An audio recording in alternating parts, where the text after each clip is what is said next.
In the millennia following the great inundations that Mesopotamian memory would record as a single cataclysmic flood, a new world emerged from the receding waters.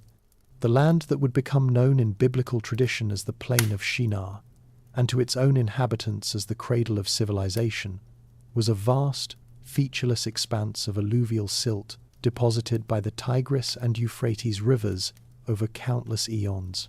This region, corresponding archaeologically to the Ubaid period beginning around the 6th millennium BCE, was not an easy paradise, but a formidable challenge that would forge a new kind of human society. Its soil possessed an unparalleled fertility, capable of producing astonishing agricultural surpluses, yet the land itself was conspicuously devoid of essential resources. There was no workable stone for construction, no native hardwood for strong beams, and no metallic ores for the crafting of tools and weapons. This fundamental paradox of extreme abundance and extreme scarcity became the primary engine of cultural and technological development. The first permanent settlers who established themselves on this plain brought with them the accumulated knowledge of the Neolithic Revolution, but they were forced to adapt these techniques in radical ways. Survival demanded a mastery over the two great rivers, whose annual floods were both the source of the land's fertility and a constant, unpredictable threat of total destruction. This necessity drove the development of the world's first large-scale irrigation systems. The digging of canals, the construction of dikes, and the maintenance of reservoirs were not tasks for individual families, but required the coordinated labor of entire communities. This collective effort to manage water resources forged new social structures, necessitating a level of cooperation, planning, and leadership that laid the groundwork for the emergence of urban administration. The shared struggle against the caprice of the rivers cultivated a communal identity and a reliance on centralized authority that would become the hallmark of Mesopotamian civilization. Just a quick announcement: if you enjoy this video so far, please subscribe to our channel, as it motivates us to bring you a new story every evening. This is the only kind request tonight, and we won't bother you with it anymore until the very end of today's story. Let's get back to the video. The spiritual landscape of Shinar was a direct reflection of this physical environment. The inhabitants perceived their world as a flat disk floating upon the Abzu, a primordial freshwater ocean, from which the life-giving but volatile rivers drew their power. Above them, the sky was a solid dome, the domain of distant and powerful gods. In this cosmology, humanity's role was not one of dominion, but of service.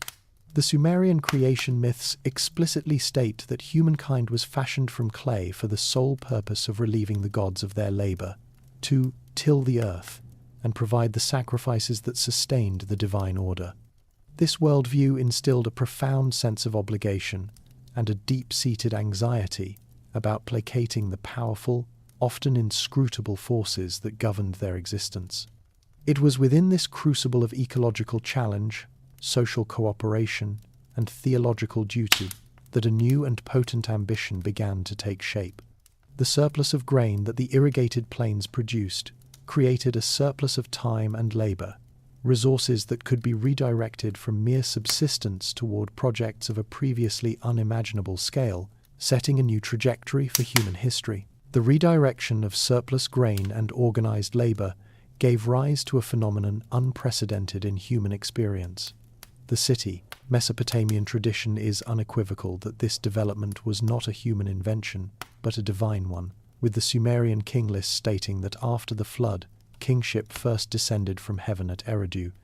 Archaeology affirms Eridu's profound antiquity, revealing a sequence of 18 superimposed temples built upon the same sacred spot over a period of nearly 2,000 years. The lowest, earliest level, dating to the late 6th millennium BCE, contains a simple, single-room mud brick shrine. Over centuries, this modest structure was repeatedly and deliberately rebuilt, each new temple larger and more elaborate than the last, demonstrating the foundational Sumerian concept that the city was not an agglomeration of houses, but an organism that grew outward from a sacred, primordial center. This center was the literal dwelling place of the patron god, the axis around which all civic life revolved. If Eridu was the prototype, the nearby city of Uruk, flourishing during the late 4th millennium BCE, was the first true metropolis. The archaeological record here testifies to an urban explosion, a rapid escalation in scale and complexity that defined the Uruk period. Excavations have unearthed vast quantities of mass-produced, crudely made beveled rim bowls. These are not fine tableware, but are widely interpreted by scholars as standardized ration containers, evidence of a centrally organized system for compensating large numbers of laborers engaged in state-sponsored projects. This administrative control is further confirmed by the appearance of the cylinder seal, a small engraved stone cylinder that, when rolled over wet clay, created a unique repeating impression.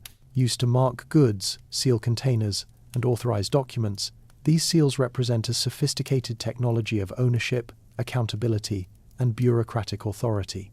The economic and social pressures of managing Uruk's immense population and resources ultimately necessitated the most significant innovation of all, the invention of writing. The earliest cuneiform tablets, pictographic in nature, are not epic poems or royal histories, but administrative ledgers detailing commodities, transactions, and labor distribution. This tangible evidence of complex administration confirms the Sumerian ideological view of their cities. Each city was believed to be the literal, physical property of its chief deity.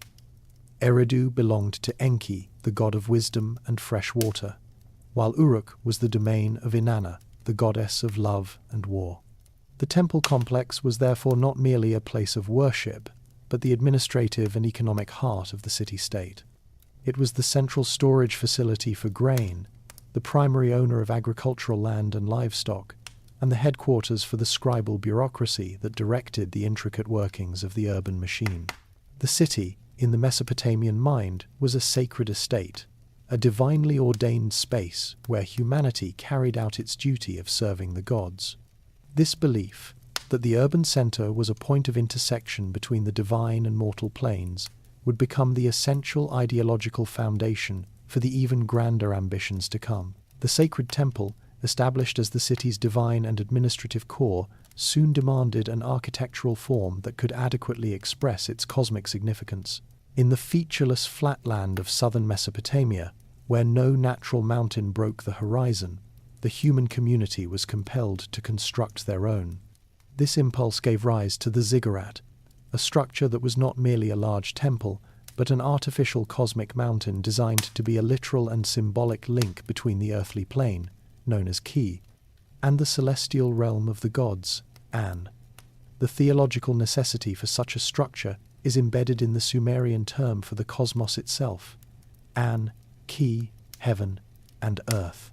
The ziggurat became the Duran Ki, the bond of heaven and earth, a man-made axis mundi that stabilized the world and provided the primary conduit for communication with the divine. This was not an act of hubris, but of profound cosmological service. The architectural evolution from a simple shrine to a multi-tiered tower was a gradual process spanning centuries.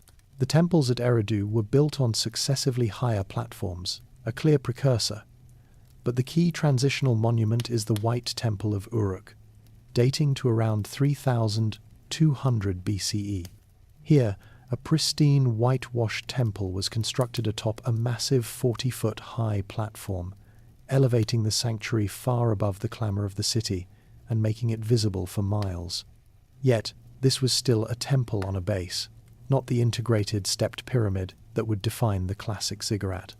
That form was perfected during the Third Dynasty of Ur, around 2100 BCE, with structures like the Great Ziggurat of Ur, dedicated to the moon god Nanna.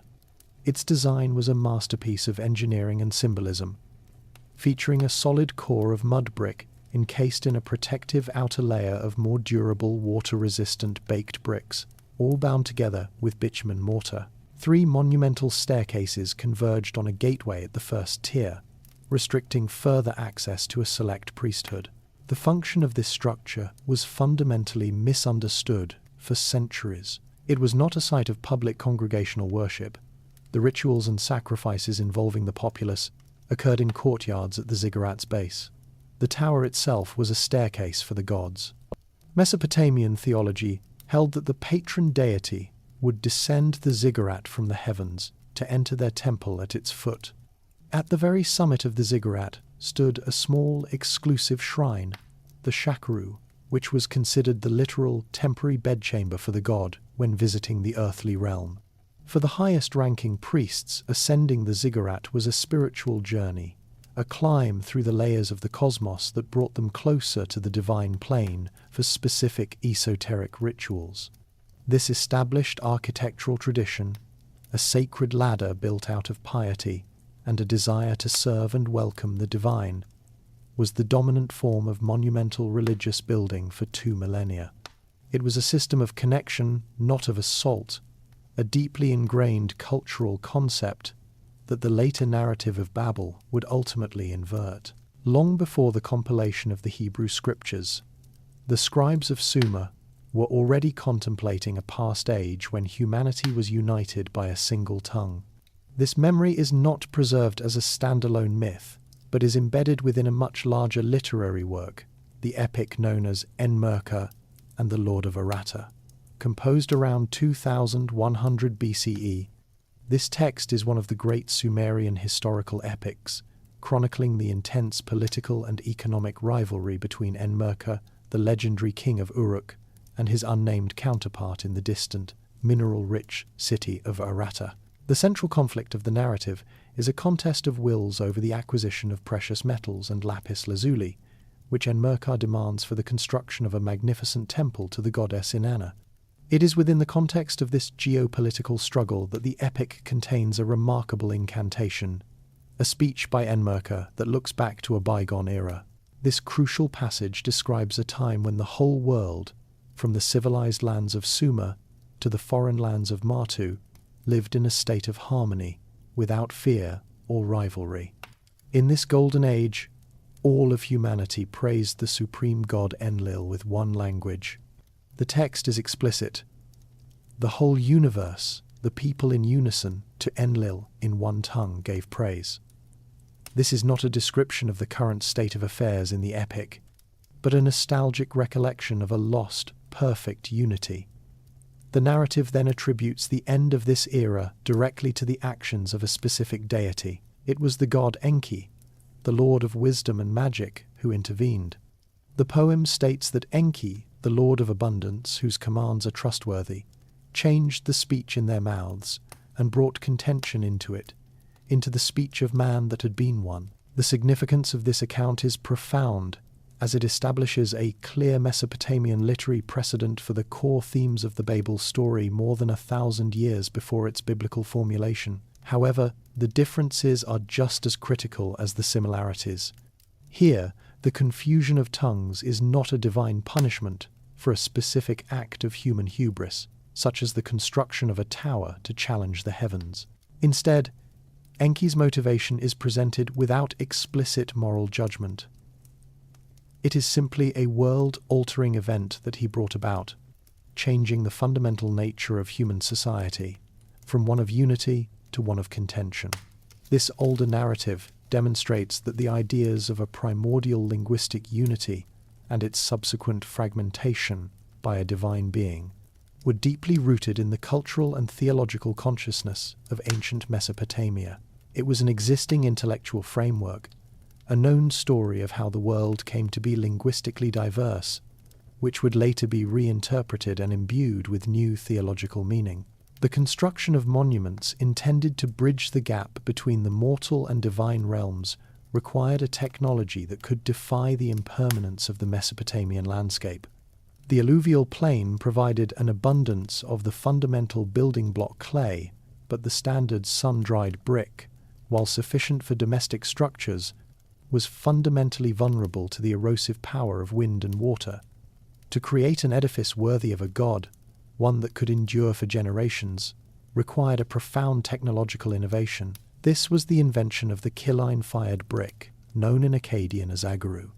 The process was transformative, By subjecting molded clay to intense controlled heat in a kiln, its chemical structure was permanently altered, vitrifying the silica and creating a new artificial stone. This baked brick was dense, hard, and critically resistant to water, making it the most durable construction material known in the region. The production of fired brick was, however, an enormously costly enterprise. It consumed vast quantities of fuel reeds from the marshlands, animal dung, or scarce, imported wood, and required the specialized labor of potters and kiln masters.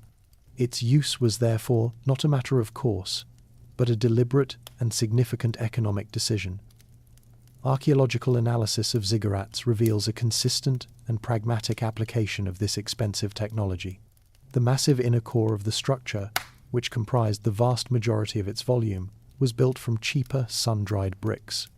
The precious kiln-fired bricks were reserved for the exterior casing, forming a protective, water-resistant shell that shielded the vulnerable interior from the elements. This outer layer, often several meters thick, was the key to the ziggurat's longevity. This technique is also evident in the construction of subterranean drainage channels and the paving of grand processional ways, applications where durability and water resistance were paramount. To bind this protective shell together, Mesopotamian engineers employed another of the region's unique resources, natural bitumen or asphalt, which seeped to the surface at sites like modern-day Hit. This sticky, black substance, when heated, became a powerful waterproof adhesive and mortar. The Book of Genesis, in its description of the Babel project, records this exact combination with a striking degree of technical accuracy, stating, "They had brick for stone and bitumen for mortar." This was not a primitive or arbitrary choice of materials.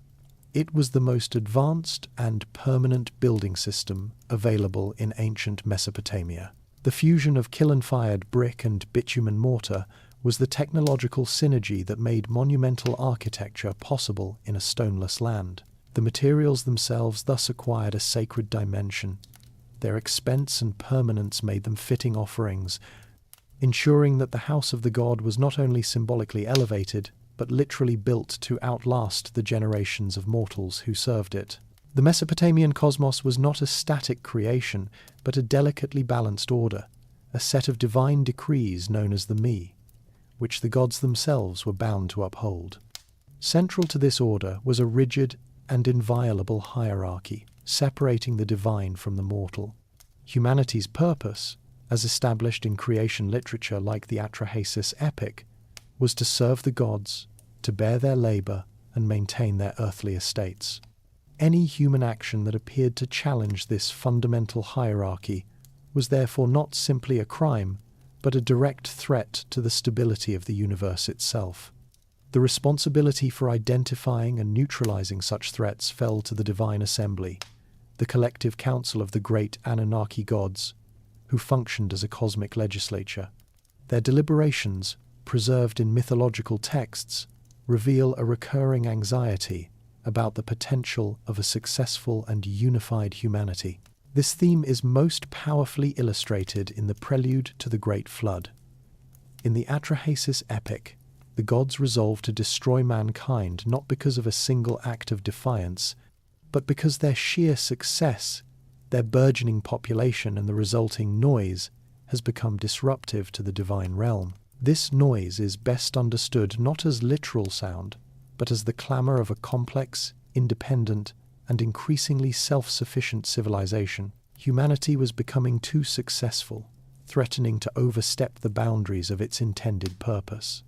The decision to unleash the flood was a collective and debated one, a calculated judgment by the divine assembly to reset the cosmic order by drastically curtailing human proliferation. This established a powerful theological precedent. Human success, when it becomes too great, will inevitably provoke a collective divine response aimed at restoring the proper, subordinate status of mortals. Other myths reinforce this principle of divinely enforced limitation. The myth of Adapa, the sage of Eridu, tells of a mortal man so wise he is summoned to the heavens by the sky god Anu. However, his own patron deity Ea tricks him into refusing the bread and water of eternal life, thus ensuring he remains mortal. Addapa's near ascension was a threat to the cosmic boundary, and it was curtailed not by punishment, but by subtle divine intervention. Similarly, the legend of Etana, a king who desperately sought an heir, describes his attempt to physically ascend to the heavens on the back of a giant eagle. This was a literal attempt to breach the divine realm, and though the text is fragmentary, the narrative strongly implies his failure and fall back to earth. Across these varied narratives, a consistent pattern emerges. Human ambition, whether expressed through demographic success, intellectual achievement, or physical ascent, is perceived by the divine assembly as a form of hubris that demands a corrective cosmic-level response to maintain the essential separation between heaven and earth. If the ziggurat was the architectural expression of a theological idea, its first and most enduring prototype stood at Eridu, the city that Sumerian tradition venerated as the most ancient in the world, the very spot where kingship first descended from heaven. The archaeological record at the site of Tel Abu Shahrain provides a remarkable confirmation of this deep-seated cultural memory.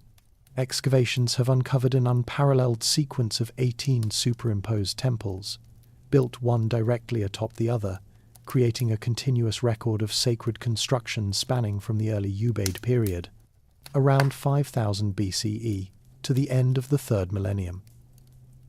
This sequence provides a unique, stratified history of the evolution of the Mesopotamian temple. The earliest structure, Temple the 18th, was a simple, single-room mud brick chapel, but with each successive rebuilding, the shrine was enlarged, elaborated, and most critically, elevated. By the time of Temple VI, dating to the late Ubaid period, the structure was already a substantial building constructed atop a massive solid brick platform, clearly separating it from the surrounding settlement. This was the birth of the ziggurat, in its most fundamental form, the artificial mountain. This sacred complex, known as the Abzu or House of the Subterranean Waters, was dedicated to the city's patron god Enki. The act of repeatedly rebuilding on the same sacred spot, each time raising the foundation higher, was a conscious effort to accumulate sacred power and to lift the house of the god progressively closer to the heavens. Each new layer of brick encased the remains of the old, preserving the sanctity of the original foundation while simultaneously elevating it. While the famous name Etemenanki, House of the Foundation of Heaven and Earth, is historically associated with the great ziggurat of Marduk in Babylon, the concept itself has its material origins here at Eridu. The temple at Eridu was the first great effort to build a physical, permanent bond between the celestial and terrestrial planes. Textual sources, such as the Sumerian temple hymns, celebrate the Abzu at Eridu as a cosmic axis, a place of divine deliberation built with unmatched artistry. The archaeological remains are the tangible evidence of this belief, showing how for over 2 millennia, the builders of Eridu incrementally developed the architectural grammar of the sacred tower. Every subsequent ziggurat built across Mesopotamia, including the one that would later be constructed at Babylon, was an heir to this original prototype, a repetition of the architectural and theological statement first made on the plains near the Persian Gulf, where humanity first sought to build a staircase for their god. The idea of a single ancestral human language is not merely the domain of myth, it is a hypothesis that has been seriously explored within the field of historical linguistics under the name Proto-World. The scientific methods used to reconstruct more recent language families, such as Proto-Indo-European, rely on identifying systematic sound correspondences and shared core vocabulary among descendant languages. However, applying this comparative method to the immense time depth required for a single human mother tongue, likely exceeding 50,000 years, is fraught with profound difficulty. The constant erosion of vocabulary and grammatical structures over such a span makes definitive proof elusive, leaving the concept in the realm of reasoned speculation rather than established fact. Yet, from an anthropological and cognitive perspective, the emergence of complex syntactic language is widely considered a singular event in the evolution of Homo sapiens. This suggests that the small population of modern humans who first migrated out of Africa likely shared a common tongue. While scientific proof remains distant, the memory of such a unified state of communication persisted with remarkable clarity in the cultural consciousness of the ancient Near East. The Sumerian phrase for this condition, "a world of one lip," encapsulates a state that was more than just linguistic convenience. It was a reflection of cosmic harmony. In this remembered golden age, there were no barriers to understanding between different peoples, nor between humanity and the gods. Prayer and praise were direct and unambiguous, and divine commands were received with perfect clarity. This was not a hypothesis about linguistic origins, but a theological fact, a past state of perfection that had been lost. The persistence of this idea across different Mesopotamian traditions suggests it was a foundational element of their worldview, an explanation for the confusing and often hostile reality of a world filled with mutually unintelligible languages and cultures. The narrative of a single tongue, therefore, served as a powerful diagnostic tool for the troubles of the present. The fragmentation of language was synonymous with the fragmentation of humanity itself, a departure from an ideal order. The story of Babel, when it was eventually composed, would draw its conceptual power not from a novel idea, but from its masterful adaptation of this ancient and deeply resonant memory of a world when all of humanity spoke with a single, unified voice. Immediately preceding the narrative of the Tower of Babel in Genesis 11, the biblical text presents a unique and systematic document known as the Table of Nations. This 10th chapter of Genesis stands as a remarkable piece of ancient ethnography, a genealogical map that attempts to classify and organize the entire known world of its authors. It is not a historical record in the modern sense, but a theological and ideological ordering of humanity following the flood. The table is meticulously structured around the descendants of Noah's 3 sons, Japheth, Ham, and Shem. Each lineage is traced through successive generations, with the names of descendants corresponding to known peoples, cities, and regions of the ancient Near East, from the Aegean to Persia, and from Anatolia to Arabia. The 70 nations listed, a number symbolizing completeness and cosmic order in ancient Semitic thought, are presented as part of a structured, divinely ordained reality. Crucially, the diversity described in this chapter is portrayed not as a curse or a problem, but as the fulfillment of a divine command. The refrain that concludes each major genealogical section is explicit. The peoples spread out by their clans, their languages, their lands, and their nations. This formulaic statement establishes that linguistic, ethnic, and geographic diversity is the intended, natural, and blessed state of post-diluvian humanity. It is the direct result of the command given to Noah to be fruitful and multiply and fill the earth. In the worldview of Genesis 10, the division of humanity into distinct peoples with their own territories and tongues is a sign of cosmic order being restored. The world is being populated in a structured genealogical pattern that emanates from a single righteous family, creating a coherent, if diverse, human tapestry. There is no hint of conflict or confusion in this arrangement. It is a portrait of an obedient humanity carrying out a divine mandate. This chapter provides the indispensable literary and theological context for the events at Shinar. The rebellion of Genesis 11 is not a rebellion in a vacuum. It is a direct rejection of the ordered world established in Genesis 10. The ambition to make a name for ourselves, lest we be scattered over the face of the whole earth, is a conscious attempt to halt and reverse the divinely mandated process of dispersal and diversification. The scattering from Babel, therefore, is not the origin of nations that is the work of Genesis 10. Rather, the scattering from Babel is a chaotic, punitive parody of it. The linguistic diversity, mentioned as a blessing in the Table of Nations, becomes the very instrument of judgment in the next chapter, transformed from a sign of order into a mechanism of confusion and alienation. Without the preceding portrait of a world of blessed, ordered diversity, the story of Babel loses its profound theological weight as a narrative of humanity's attempt to replace God's plan for a pluralistic world with a monolithic, self-aggrandizing empire. The narrative of the Tower of Babel, contained in just 9 verses in the 11th chapter of Genesis, is a masterpiece of literary economy. Its power derives not from descriptive flourish, but from its sparse, almost architectural prose and a tightly controlled structure that mirrors the very act of building and deconstruction it describes. The account is a chiasm, a literary structure in which a sequence of ideas is presented and then repeated in reverse order. The first half of the narrative, verses 1 through 4, details humanity's unified ambition and action, moving from a statement of unity to their collective speech and culminating in their technological achievement. The entire human race, having one language, migrates and settles in Shinar. They then speak amongst themselves, saying, "Come, let us make bricks. Let us build ourselves a city and a tower." Their stated goal is to achieve fame and prevent the scattering that was mandated in the previous chapter. The narrative pivots in verse 5 at the precise center of the story with the dramatic descent of the divine.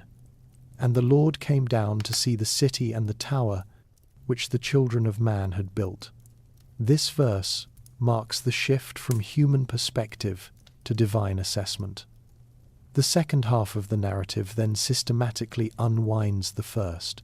God observes humanity's unity as a source of unchecked potential, stating, "This is only the beginning of what they will do." This is followed by divine speech in verse 7, which ironically mirrors the human speech from verse 4. "Come, let us go down, and there confuse their language." The divine action directly counters the human action. Where humanity sought to build, God deconstructs. Where they sought to concentrate, God scatters. The result is the cessation of the building project and the forced dispersal of the population across the face of the earth.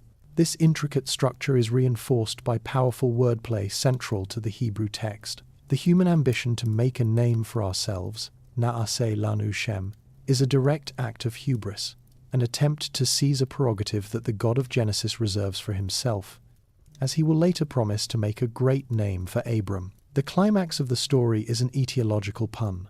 The city is called Babel, precisely because it is where the Lord confused Baalal, the language of the whole earth.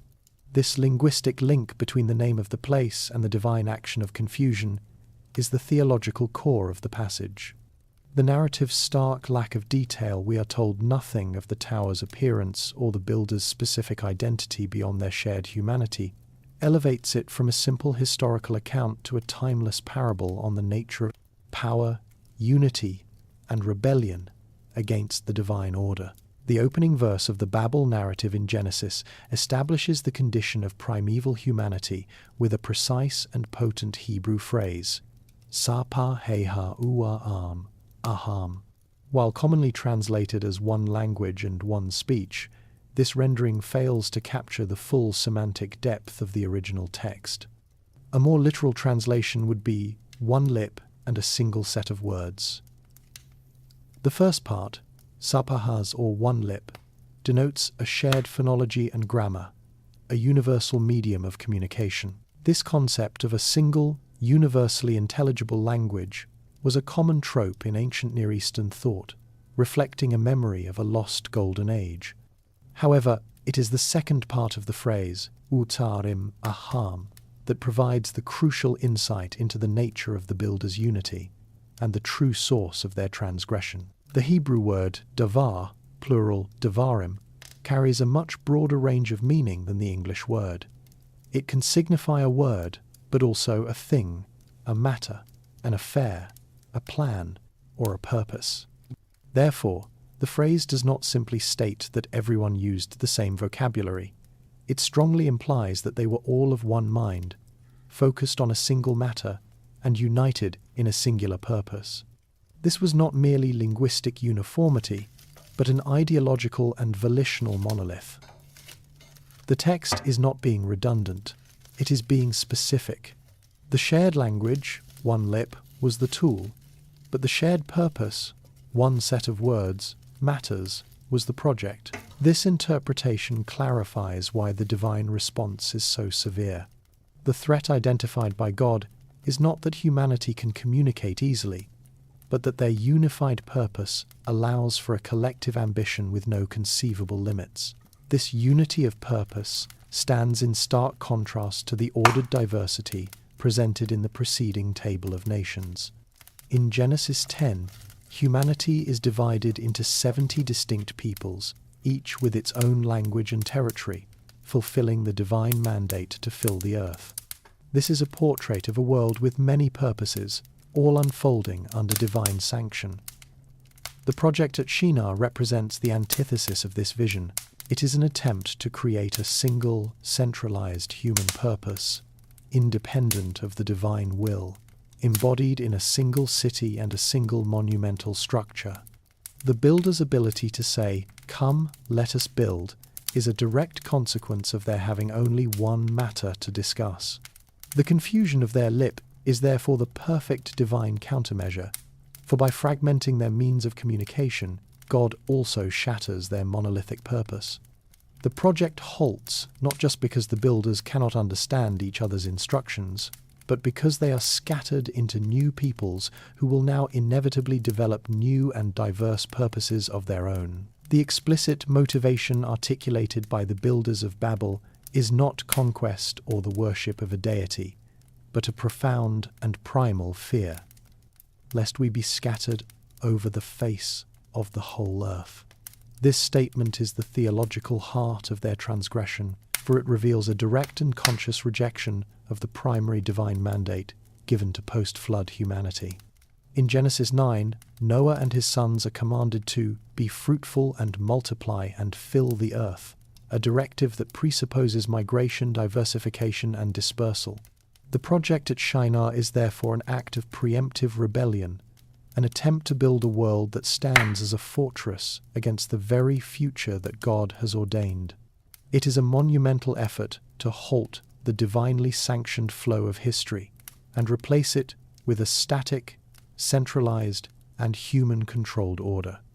In the ancient Near Eastern psyche, the walled city was the ultimate symbol of security and life itself. The world outside the city walls was the wilderness, a domain of chaos, nomadic raiders, wild beasts, and unpredictable environmental threats. To be scattered was to be exposed to these dangers, to lose the collective strength and identity that only urban life could provide. The builder's ambition is, from a purely human and historical perspective, a rational response to a precarious existence. They seek to engineer their own salvation, creating a permanent center of gravity for the human race that will prevent them from becoming vulnerable and disconnected. Their technology of fired brick and bitumen becomes the material basis for a self-reliant security project, a man-made mountain intended to guarantee their survival and coherence as a people. Theologically, however, this pursuit of self-preservation is reframed as an act of profound faithlessness. The builders choose to trust in their own architectural and political ingenuity rather than in the divine promise that undergirds the command to disperse. They seek to create a singular, permanent home, effectively attempting to construct a new Eden in the plain of Shinar, but one whose walls are designed to keep humanity in, rather than to keep sin out. This ambition for a centralized dwelling place is a counter-creation, an attempt to forge a monolithic human empire in place of God's vision for a pluralistic world of many nations and tongues. The fear of scattering is ultimately a fear of submitting to the divine will, a preference for the predictable solidarity of a single urban project over the unknown possibilities of a globally dispersed and diverse humanity. The narrative of Genesis specifies the builder's chosen materials with deliberate precision. They had brick for stone and bitumen for mortar. This statement, seemingly a minor construction detail, is laden with both historical accuracy and profound theological symbolism. From a practical standpoint, the choice was a geographical necessity. The great alluvial plain of Shinar, the heartland of Sumerian civilization, is a land of silt and clay, entirely devoid of natural stone quarries. Monumental architecture in Mesopotamia was, by necessity, an enterprise of manufactured materials. The innovation of forming clay into uniform blocks and drying them in the sun was the foundational technology that made urbanism possible in the region. This historical reality grounds the biblical account, suggesting an author intimately familiar with the material culture of Mesopotamia. However, the text elevates this practical necessity into a symbol of the builder's mindset. The narrative emphasizes their active role in creation. Come, let us make bricks and burn them thoroughly. The Hebrew verb for making bricks, nilbanah, is a cognate of the noun for brick, lianah, creating a powerful idiom that could be translated as "let us brick bricks." This highlights a process of human industry and ingenuity. They are not quarrying stone, a material provided directly by the divine creator in its finished form, but are instead transforming the raw earth through a sophisticated technological process. The specification to burn them thoroughly points to the advanced technique of kiln firing, which produced bricks of far greater strength, durability, and water resistance than common sun-dried mud brick. This was a technology reserved for the most important projects, the outer shells of ziggurats and the ramparts of great cities. This act of technological self-reliance becomes a metaphor for their entire project. They are building a world out of materials they themselves have conceived, manufactured, and perfected. The use of bitumen, a natural asphalt that seeped from the ground in Mesopotamia, as a waterproof mortar further underscores their technical mastery over their environment. Theologically, this rejection of stone, the archetypal building material of the mountainous regions of Canaan, often associated with divine altars and sacred pillars in the biblical tradition, is significant. The builders of Babel construct their monument not from the enduring God-given substance of the mountains, but from a synthetic stone of their own device. Their rebellion is therefore not only political and social, but also technological. Their confidence is rooted in their ability to transform the world through human artifice, creating an artificial mountain from artificial stone, a manufactured center for a manufactured unity. The declaration to build a tower whose top is in the heavens is the most audacious expression of the builder's ambition, moving beyond the practical fear of scattering to a direct challenge against the cosmic hierarchy. This is not merely a statement about architectural height. It is a claim to power and a program for human apotheosis. Historically, Mesopotamian kings consistently boasted of their temple-building achievements in royal inscriptions, with the height and magnificence of their ziggurats serving as a direct measure of their piety and the power of their city-state. The ambition at Babel represents this competitive architectural pride taken to its ultimate extreme, a collective human project intended to create a structure so dominant that it would render all subsequent human achievements insignificant and stand as an eternal monument to its builder's capabilities. Theologically, the project represents an attempted invasion of the divine realm. While ziggurats were understood as symbolic stairways or invitations for a deity to descend to earth, the tower at Shinar is conceived as a means for humanity to ascend on its own terms.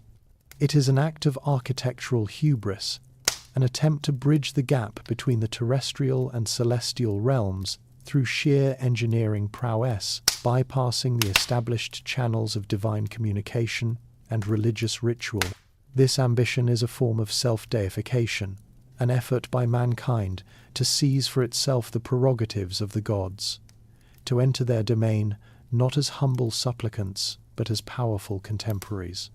The tower is a gateway, but one whose construction is not sanctioned by the gatekeepers. It is a rebellion against humanity's assigned place in the cosmic order, an assertion that if the heavens will not come down to man, man will build his way up to the heavens. This vertical ambition is also a profound rebellion against the inherent limitations of mortality. Confronted with the ephemerality of human life and the vast, impersonal scale of the cosmos, the builders seek to create a permanent fixture, a name for themselves, etched not on a transient clay tablet, but into the very structure of the sky. The tower is a physical denial of human insignificance. It is an attempt to create a point of reference so powerful that it reorients the entire cosmos around a human achievement. By building a structure that appears to touch the heavens, they seek to overcome their creaturely status, challenging the divine decree that humanity should remain bound to the earth from which it was formed. The project is therefore a technological and architectural assault on the metaphysical boundaries that define the human condition, driven by the desire to achieve by force what cannot be attained by nature, permanence, and a status equal to the gods. Beyond the practical ambition of the city and the theological challenge of the tower lies the most explicit and revealing motivation of the builders. Come, let us make a name for ourselves. The Hebrew word for name, Shem, carries a weight far exceeding a simple label. It encompasses reputation, authority, memory, and enduring legacy. In the ancient Near East, the pursuit of a Shem was the primary engine of royal ambition, and the closest a mortal could come to achieving a form of immortality. The annals of Mesopotamian kings are a testament to this obsession. Rulers from Sargon of Akkad to Ashurbanipal of Assyria commissioned countless inscriptions on stone stelae, palace walls, and foundation bricks for the sole purpose of preserving their Shem for future generations. They built cities and temples not only as acts of piety or political consolidation, but as monumental billboards for their own glory, ensuring that their name and deeds would not be erased by the sands of time. The project at Babel is the democratization of this royal ambition. It is not a king, but they, the collective whole of humanity, who seek to secure an eternal reputation. Their aim is to create a legacy so monumental that it becomes the defining story of the human race, a glory that is self-generated and self-perpetuating. The profound transgression, from the perspective of the biblical author, lies in the reflexive nature of their quest, to make a name for ourselves. In the theological economy of Genesis, a great Shem is not something one seizes through human effort. It is a gift bestowed by God. This is precisely the promise made to Abram in the very next chapter, where God declares, "I will make your name great." The contrast is stark and deliberate. The builders of Babel seek a centralized monolithic fame rooted in a single architectural achievement, while God promises a decentralized genealogical fame to a wanderer who will become the father of many nations. The sin of Babel, therefore, is the pursuit of a human-centric glory. It is an attempt to write God out of the equation of meaning and legacy. The builders do not seek a name in service to a higher power, but a name that makes them the ultimate power.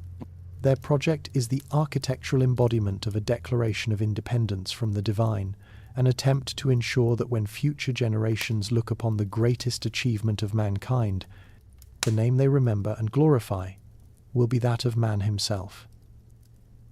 The tower and city are merely the means to this end, the establishment of a human fame so vast and enduring that it would rival the glory of the Creator. The narrative pivots with a moment of profound theological irony and deliberate anthropomorphism. And the Lord came down to see the city and the tower which the children of man had built. This depiction of a divine descent is not a statement on the limits of omniscience, but a sophisticated literary device common to the ancient Near East, used to portray the formal process of royal inspection and judgment. In Mesopotamian and Egyptian royal ideologies, a king's authority was demonstrated by his personal inspection of major public works or his direct investigation of a legal crisis. The biblical author employs this familiar political metaphor to cast God in the role of the ultimate sovereign, who does not act on distant report, but engages directly with the human situation before rendering a verdict. This act of coming down is a judicial trope, signifying that a formal inquiry is about to commence. The language serves to underscore the justice and deliberation inherent in the divine character. Rather than an arbitrary or panicked reaction to human hubris, God's response is framed as a measured, investigative process. He sees the project firsthand, not because he is unaware, but to establish a paradigm of righteous judgment, one based on evidence, and direct assessment. This portrayal directly counters the often capricious and emotional behavior of the gods in surrounding mythologies. The divine action here is not a fit of pique, but the initiation of a cosmic legal proceeding. The anthropomorphism, therefore, is not a primitive conception of God, but a carefully chosen metaphor to communicate his character as a just and orderly ruler, one who adheres to due process even when dealing with a rebellious creation. Furthermore, this divine descent creates a powerful sense of scale and irony that serves to critique the builder's ambition. Humanity endeavors to build a tower that will storm the heavens. An architectural feat, they believe, will make them equal to the divine. Yet, their final creation is so infinitesimally small from a cosmic perspective that the Creator must come down merely to inspect it. The tower that was meant to scrape the sky is revealed to be a mere speck on the earth, its grandeur existing only in the minds of its builders. This single narrative detail masterfully deflates the entirety of human pride.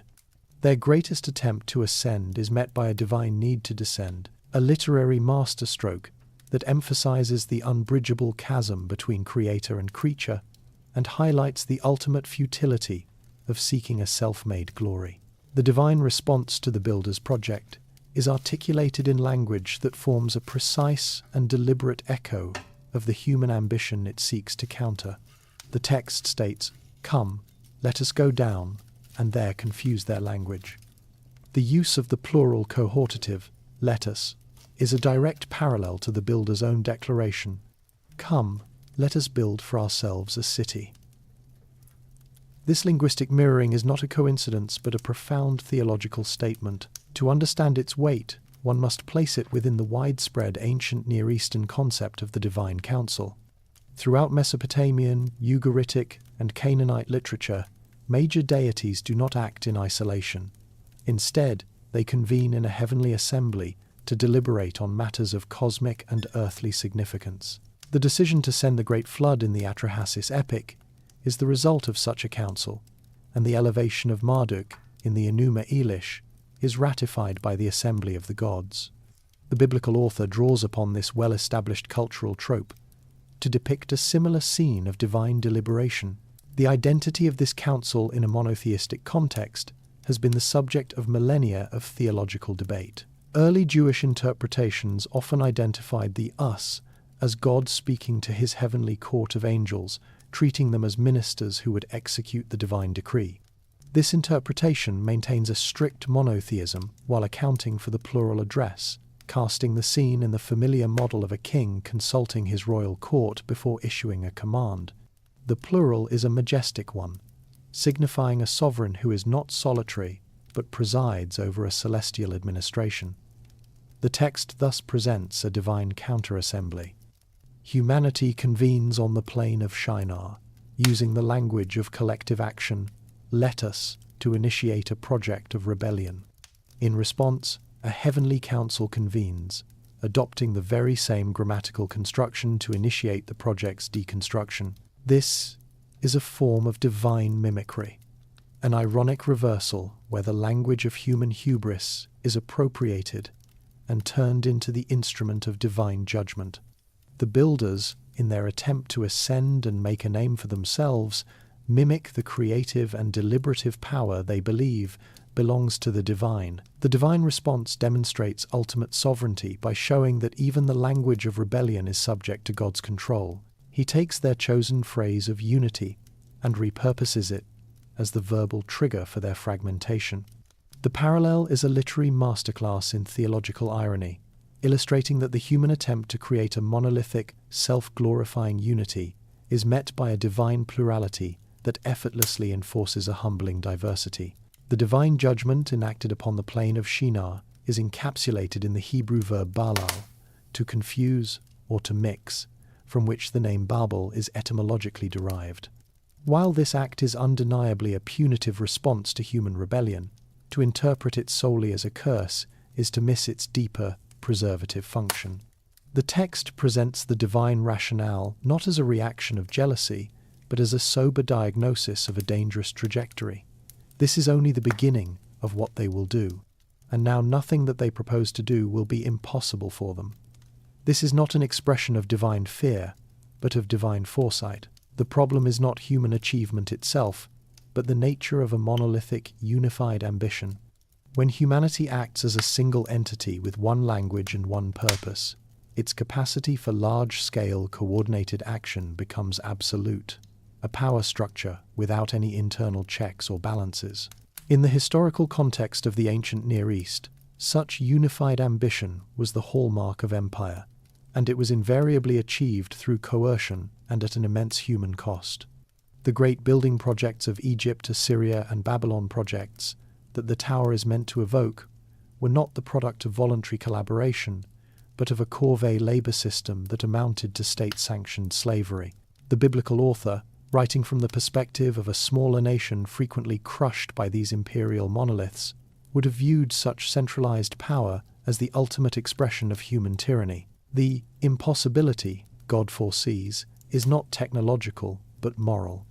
A unified humanity, having achieved a name for itself independent of its creator, would possess an unchecked capacity for oppression and self-destruction. The project at Babel is the prototype for every totalitarian venture in human history. Therefore, the confusion of tongues is presented as a divine act of political and social surgery. It is a judgment that functions as a preventative cure.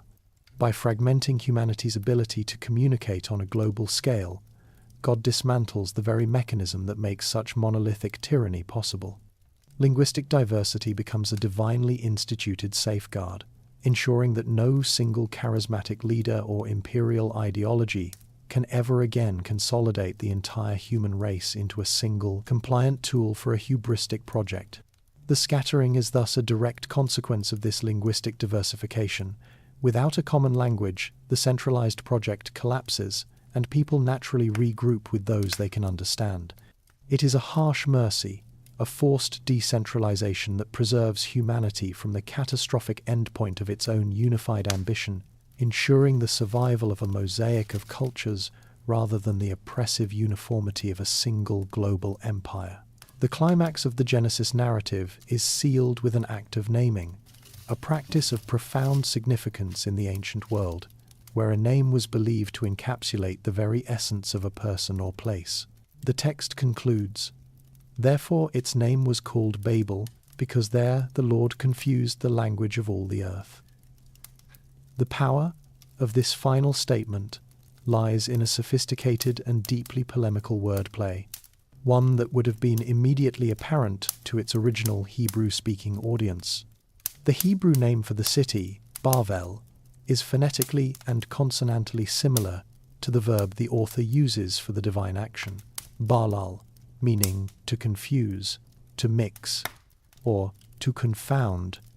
This is not a historical etymology, it is a theological one, a deliberate reinterpretation of a name to serve a powerful critical purpose. Historically, the name of the great city of Babylon had a far more prestigious origin. It derives from the Akkadian Bab Ili, or Bab Ilani, which translates to Gate of the God, or Gateway of the Gods.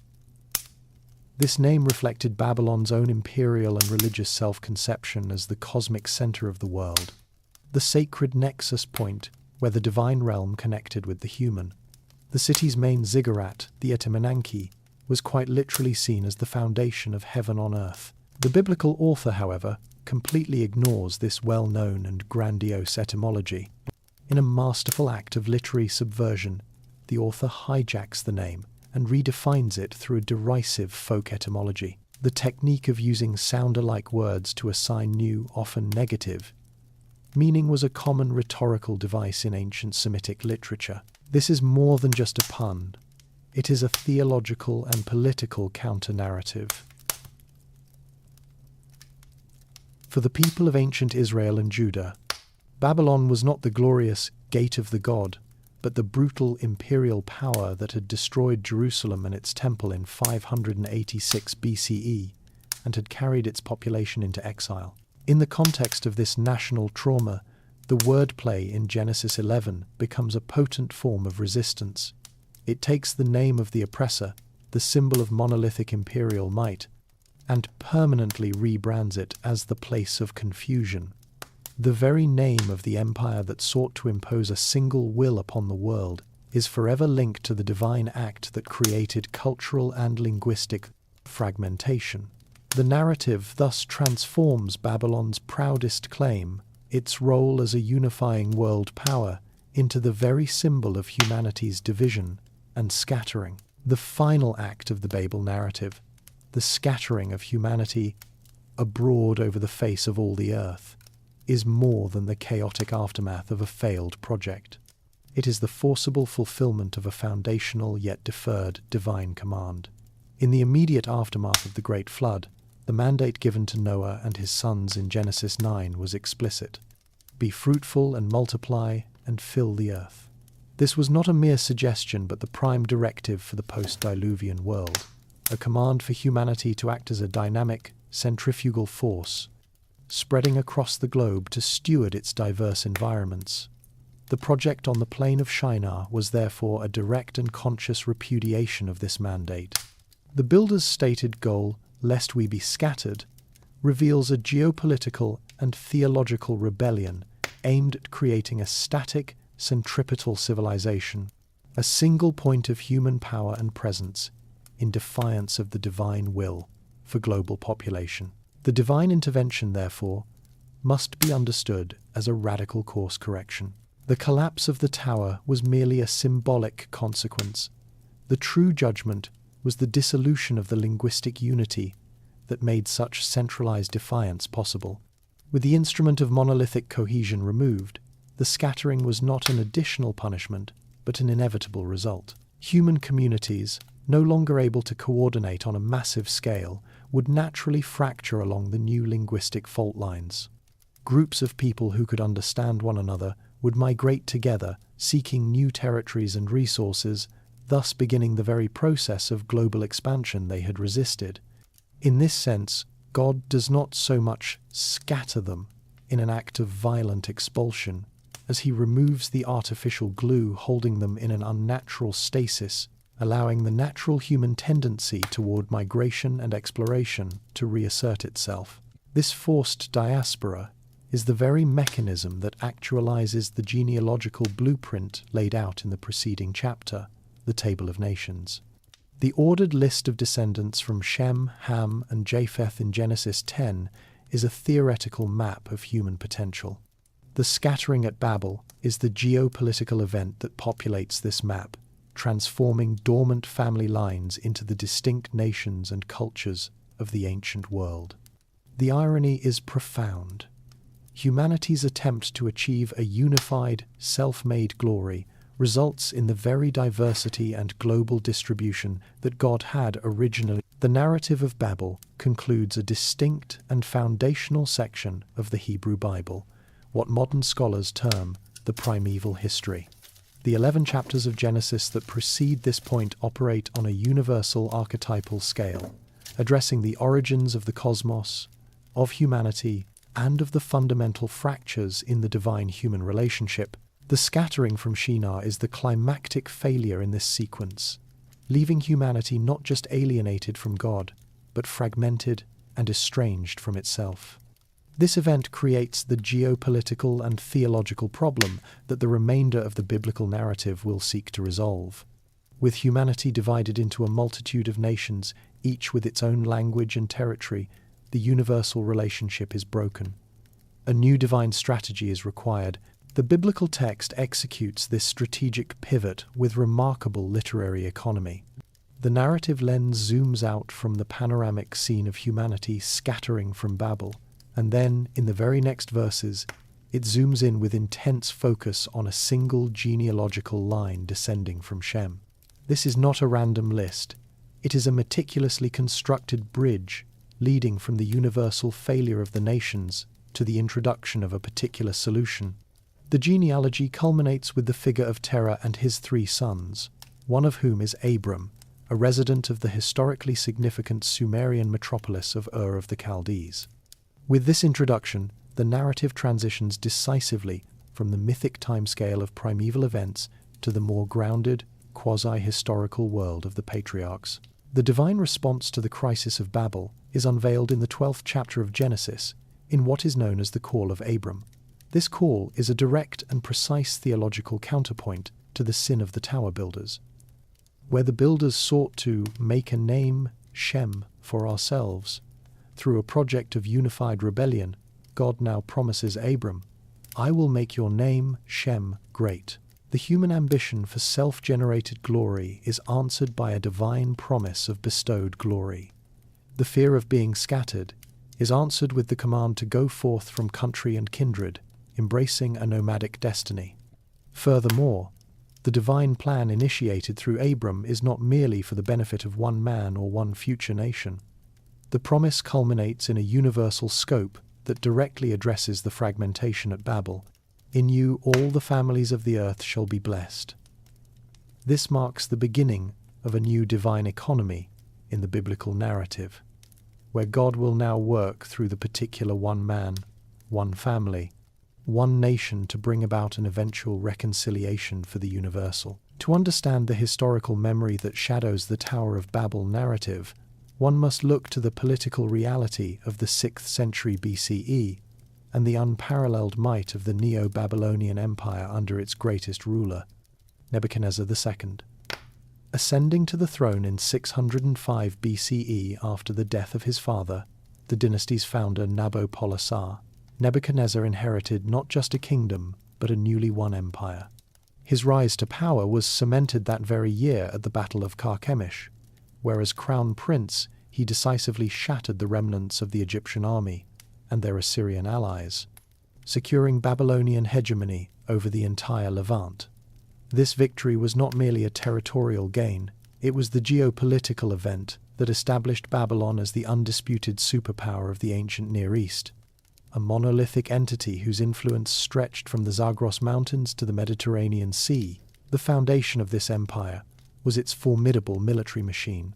The Neo-Babylonian army, which had learned and perfected the brutal siege techniques of its Assyrian predecessors, was a professional and disciplined force.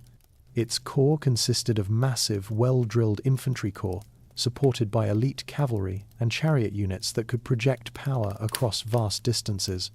Cuneiform records, such as the Babylonian Chronicle, provide terse but telling accounts of Nebuchadnezzar's relentless annual campaigns into the Levant to solidify control and quash rebellions.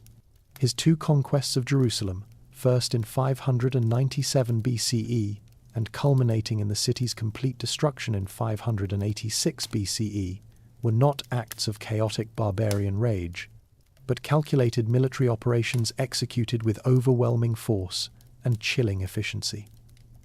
This was the historical reality of Babylonian power: systematic, technologically superior, and seemingly invincible. Beyond military conquest, Nebuchadnezzar was a master administrator who oversaw a complex imperial bureaucracy. The empire was divided into provinces managed by appointed governors who were responsible for collecting tribute, administering justice, and conscripting labor for the state's monumental building projects. The wealth that flowed into the capital was immense, derived not only from the spoils of war and heavy taxation of vassal states like Judah, but also from Babylon's strategic control over vital international trade routes, including the lucrative Arabian incense trade. This centralized economic and political power allowed Nebuchadnezzar to embark on a building program in his capital that had no historical precedent. The Babylon of his reign became the largest and most magnificent city in the world, a testament to an empire at the absolute zenith of its power, a historical fact that would provide the tangible, awe-inspiring, and terrifying model for the biblical memory of Babel. The imperial power of Nebuchadnezzar II was most tangibly expressed in the reconstruction of Babylon itself, transforming the city into a marvel of engineering and theological propaganda. Its defenses were legendary, centered on a massive double wall system. The inner wall, named Imgur-Enlil, and the outer wall, Nimiti-Enlil, was so thick that classical historians claimed a 4-horse chariot could turn atop them. A deep moat, fed by the Euphrates, surrounded these fortifications, creating a formidable barrier. Yet, This defensive system was also the prelude to an experience of overwhelming architectural splendor, designed to awe any visitor, whether pilgrim or tributary king. The main entrance into the heart of the city was via the processional way, a sacred road bearing the Akkadian name Aibur Shabu, meaning the enemy shall not pass. This was not a mere street, but a grand theological avenue. Its pavement was a masterpiece of engineering, composed of massive slabs of white limestone and red breccia, laid over a bed of bitumen, a testament to the wealth and technical skill of the empire. The true spectacle of the processional way, however, was the high walls that lined its half-mile length. These walls were adorned with approximately 120 reliefs of striding lions, all crafted from brilliantly colored glazed bricks. Each lion, a sacred animal of the goddess Ishtar, was depicted in dynamic profile muscles taut, mouth open in a roar, against a stark blue background.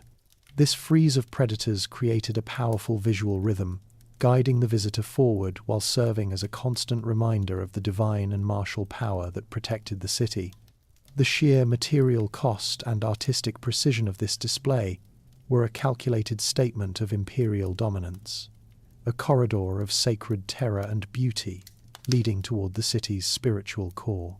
This path culminated at the Ishtar Gate, arguably the most magnificent surviving monument of the Neo-Babylonian period.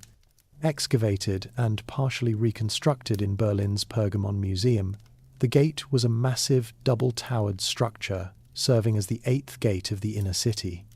Its surface was covered in millions of molded kiln-fired bricks glazed in a deep, vibrant blue, intended to mimic the precious and semi-divine stone, lapis lazuli. Against this celestial background were arrayed hundreds of reliefs in alternating rows.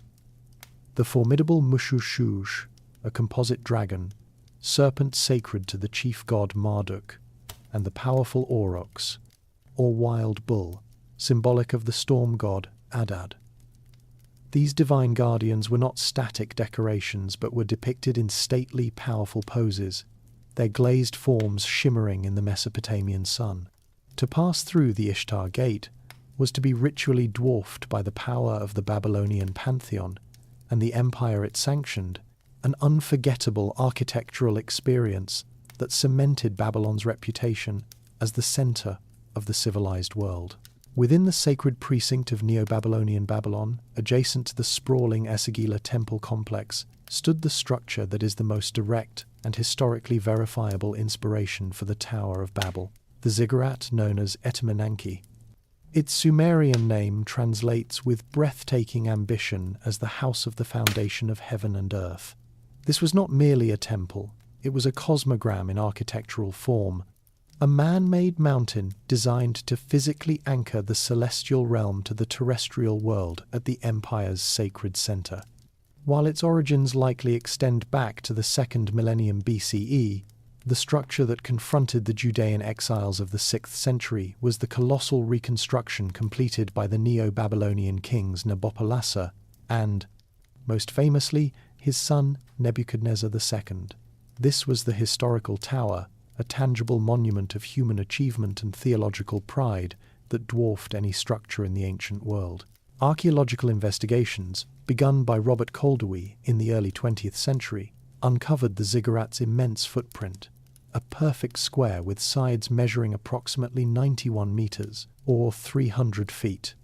Although millennia of decay and brick robbing have reduced the structure to its foundations, its dimensions and form are known with considerable accuracy from cuneiform sources, most notably the Esagila tablet.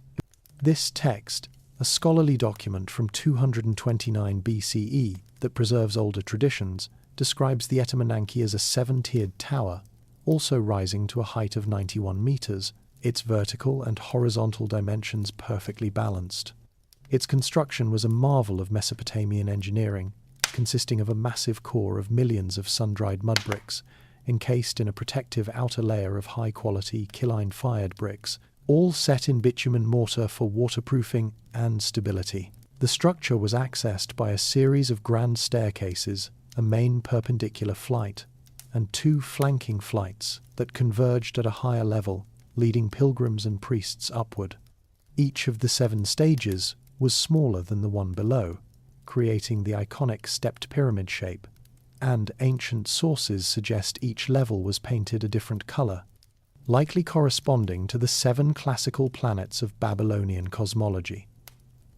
At its summit stood a small, self-contained temple, a sanctuary for the chief god Marduk. This was not a place for public worship, but the god's private resting chamber, a sacred way station for his journey between his celestial abode and his primary temple, the Esagila, at the ziggurat's base. Herodotus, the Greek historian, described this summit sanctuary as containing a magnificent couch and a golden table, but no cult statue, as it was the place where the god himself was believed to descend and rest. The Etemenanki was, in the most literal sense, a tower whose top was intended to be in the heavens, a physical manifestation of an empire's attempt to create and control the very axis of the cosmos. Our precise knowledge of the Etemenanki's design is not derived from archaeological guesswork or the vague accounts of foreign visitors, but from a remarkable cuneiform document known as the Esagila tablet. Copied in 229 BCE by a scribe in Uruk from a much older original, this text is not a myth, a hymn, or a royal chronicle. It is a technical architectural treatise, a scholarly blueprint that preserves the exact intended dimensions of Babylon's Great Ziggurat. The tablet provides a rare and invaluable internal perspective, revealing the mathematical precision and cosmological symmetry that guided the Mesopotamian architects. It meticulously lists the measurements for the structure's 7 distinct levels in Babylonian units of gar and cubits, allowing for a detailed reconstruction that moves beyond imagination into the realm of historical fact. The document begins by defining the base, or first stage, as a square of 15 gar by 15 gar, which translates to the 91 by 91 meter footprint confirmed by archaeology. It then specifies this first stage's height as 5.5 gar, or 33 meters. From this massive foundation, the tablet details the dimensions of the subsequent tiers, each progressively smaller. The second stage is recorded as rising 3 gar, or 18 meters, while the third, fourth, fifth, and sixth levels are each specified as having a height of 1 gar, or 6 meters. This precise descending sequence of measurements reveals a deliberate and carefully calculated design, intended to create a visual effect of soaring, yet stable, ascension. The text is not merely descriptive but prescriptive, an official record of the monument's ideal form. The tablet's technical detail extends to the summit sanctuary, the 7th and final stage, which it describes as having a height of 2.5 gar, or 15 meters. This structure, the sacred chamber of Marduk, is not left to the imagination, but is further broken down into its constituent parts, with measurements provided for its inner chambers, fittings, and the enclosing wall of its courtyard. The document also provides dimensions for the ziggurat's grand staircases and the large courtyard, or kislim, in which the tower was situated, giving a complete architectural plan for the entire sacred complex. This level of specificity confirms that the Etemenanki was the product of a sophisticated architectural tradition rooted in advanced mathematics and precise metrology. The Esagila tablet stands as a unique testament to this tradition, a cuneiform blueprint that allows us to virtually reconstruct the historical Tower of Babel not as a symbol of hubris, but as a monument of immense technical and intellectual achievement. The physical confirmation of Babylon's monumental scale, and the first tangible evidence of its great ziggurat, came through the painstaking work of the German architect and archaeologist Robert Koldewey. Leading an expedition for the German Oriental Society from 1899 until the outbreak of the First World War in 1914, Koldewey brought a new level of scientific rigor to Mesopotamian archaeology. Unlike earlier excavators who often focused on spectacular museum pieces, Koldewey's architectural training gave him a unique ability to trace the faint lines of mud brick, the primary building material of the region, allowing him to systematically map the city's layout on an unprecedented scale. For nearly 2 decades, His teams meticulously cleared sand and debris, uncovering the foundations of Nebuchadnezzar's southern palace, the grand processional way, and the world-altering fragments of the Ishtar Gate. When Koldewi turned his attention to the large central mound known locally as San, or the saucepan, he was searching for the historical Etemenanki. What he discovered was not a ruined tower, but a profound absence. After digging through later layers of settlement, his team exposed an enormous, perfectly square depression in the earth, filled with water from the high local water table. This was the tower's negative footprint. Millennia of exposure had caused the unbaked mud brick core of the ziggurat to dissolve and wash away, leaving a vast waterlogged pit. Yet, surrounding this void, Koldewi's trenches revealed the ziggurat's surviving structural elements: the massive baked brick casement walls that once contained the core, and the foundational remnants of the 3 grand staircases. This discovery was archaeologically groundbreaking. Koldewi had found not the tower itself, but the watery ghost of its foundation, a massive square trench that precisely matched the dimensions described in the Isagila tablet. The high water table, which had frustrated previous explorers, became for Koldewi a key piece of evidence, explaining the structure's complete disintegration while perfectly preserving its footprint. He meticulously documented the triple stairway arrangement and the surrounding mantle of protective baked brickwork, which had been anchored deep into the ground. His work provided the first and most definitive archaeological proof for the location, scale, and basic design of the historical Tower of Babel, moving it from the realm of textual legend to a measured and mapped reality on the Mesopotamian plain. Koldewi's discovery of this massive, watery footprint was the essential link between the architectural blueprint on a clay tablet and the physical ground where the tower once stood.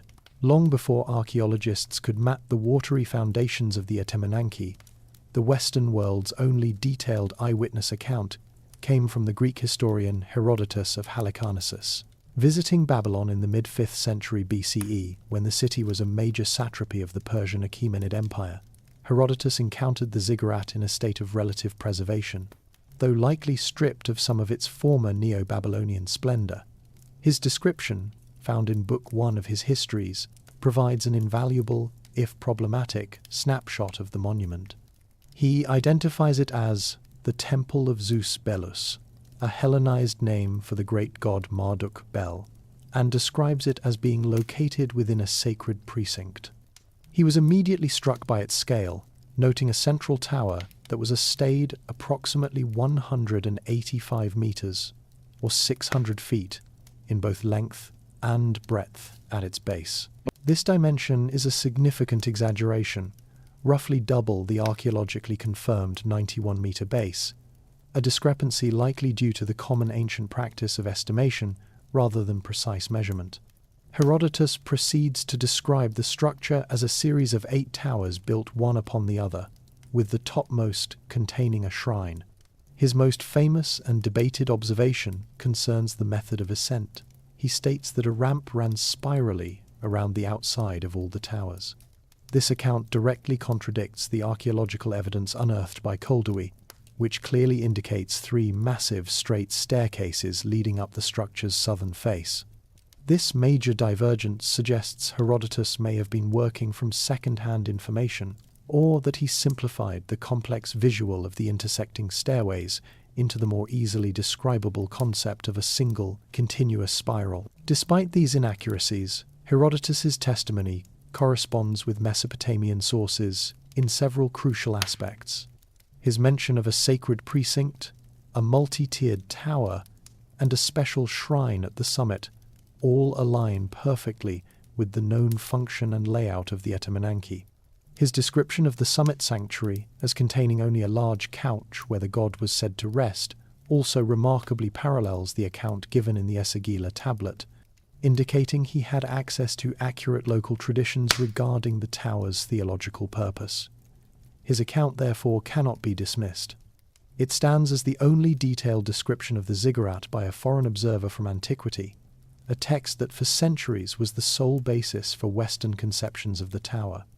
It serves as a vital historical bridge, confirming the monument's immense scale and legendary reputation, even as its specific architectural details diverge from the harder, more technical evidence of cuneiform tablets and archaeological foundations. To understand the Etemenanki from the perspective of its own builders, we must turn away from the accounts of foreign visitors and listen to the words of the kings themselves, preserved for millennia on baked clay cylinders.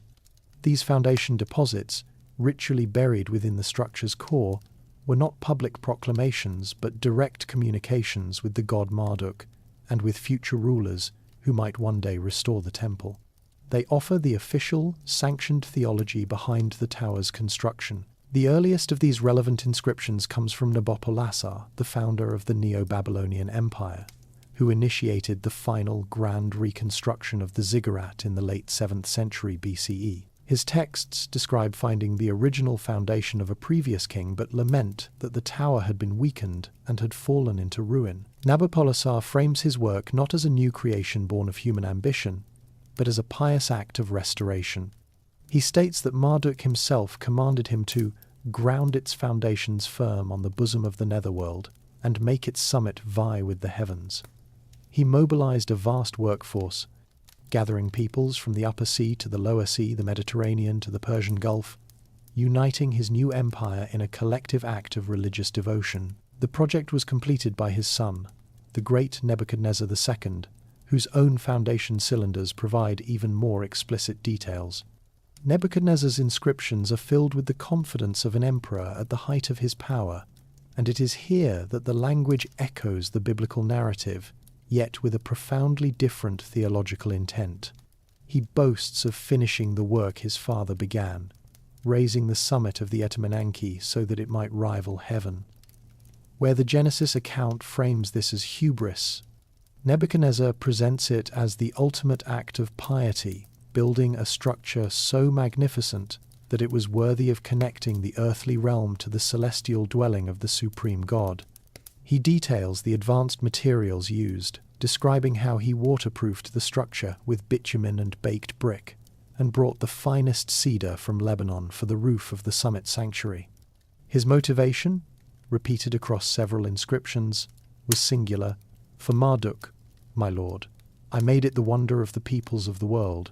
For the Babylonian kings, the tower was not a defiant grasp at fame, but a divinely commissioned project to solidify Babylon's status as the sacred center of the cosmos, and to honor the god who had granted them their empire. The immense structure of the Etemenanki was not an abstract monument to a pantheon, but a highly specific theological engine built for a single supreme deity, Marduk. To comprehend the tower is to understand the god for whom it was built. Marduk's ascent from a minor, local, agricultural god of the city of Babylon to the undisputed head of the Mesopotamian pantheon is a narrative of perfect synergy between theology and political expansion. As Babylon grew from a modest city-state into an imperial capital, so too did its patron god rise in cosmic importance. This elevation was theologically codified in the great Babylonian creation epic, the Enuma Elish. This text, recited annually during the New Year festival, describes Marduk's heroic victory over the primordial chaos goddess Tiamat. As a reward for saving the divine order, the assembly of the gods grants him supreme authority, bestowing upon him 50 names that effectively absorb the powers and attributes of other major deities. Marduk was thus established not merely as a king of the gods, but as the active organizer and sustainer of the known universe. He was the divine architect who set the constellations in their paths, regulated the calendar, and decreed the fates of both gods and mortals. The Etemenanki was the physical manifestation of this supreme status, the tangible link between his celestial domain and his chosen city on earth. Mesopotamian theology did not view the ziggurat as a structure for mortals to ascend to the heavens, but as a literal staircase for the god to descend to his earthly temple, the Esagila, which lay at its base. The 7 levels of the tower represented the planes of the cosmos he traversed. The summit sanctuary, described in texts as a resplendent chamber of blue enameled brick to mimic the night sky, was his private resting place, furnished with a magnificent couch and a golden table. Here, the divine presence would dwell during key rituals, most importantly the Akitu, or New Year festival. During this 12-day ceremony, Marduk's cult statue was the central figure in a cosmic drama that reaffirmed creation and legitimized the rule of the Babylonian king. The Etemenanki was the sacred stage for this event, the anchor that secured Babylon's position as the center of a divinely ordered cosmos. The arrival of the Judean exiles in Babylon after the destruction of Jerusalem in 586 BCE was not merely a forced migration, it was a profound theological and psychological shock. This was not a primitive or nomadic community, but the literate and political elite of a nation-state, a scribal class steeped in the traditions of a Jerusalem-centric Yahwism. They arrived not as chattel slaves, but as a displaced population settled in communities near the imperial capital, such as Tel Aviv on the Chebar Canal.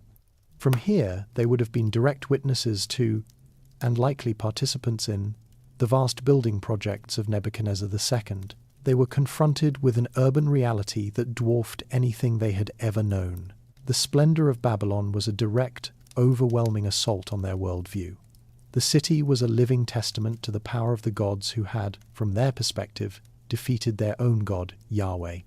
The Ishtar Gate, the processional way, and above all, the colossal Etemenanki ziggurat were not just impressive feats of engineering, they were potent theological statements broadcast in brick and bitumen. The Etemenanki in particular would have been the focal point of this crisis. It was the physical embodiment of the cosmic order described in the Enuma Elish, a tangible link between the all-powerful Marduk and his triumphant city. For the exiled Judean scribes, this presented an agonizing theological problem. How could their God, the creator of the universe, allow his own temple on Mount Zion to be razed while the temple of a rival deity stood so magnificently as the center of the known world? The Genesis 11 narrative of Babel must be understood in this context, not as a simple folk memory, but as a sophisticated and subversive literary polemic forged in the crucible of exile. It is a direct theological counter-narrative to the imperial propaganda of Nebuchadnezzar. The story takes the most powerful symbol of Babylonian might and cosmic centrality, the ziggurat, and recasts it as the ultimate icon of arrogant human rebellion. The biblical authors appropriate the very materials of its construction, the Kiline-fired brick, and the boastful ambition to make a name, and frame them not as acts of piety, but as the foundational sin that led to divine judgment and global chaos. The story of Babel is the exile's intellectual revenge, a powerful assertion that the source of Babylon's imperial grandeur was not divine favor, but a primordial act of hubris.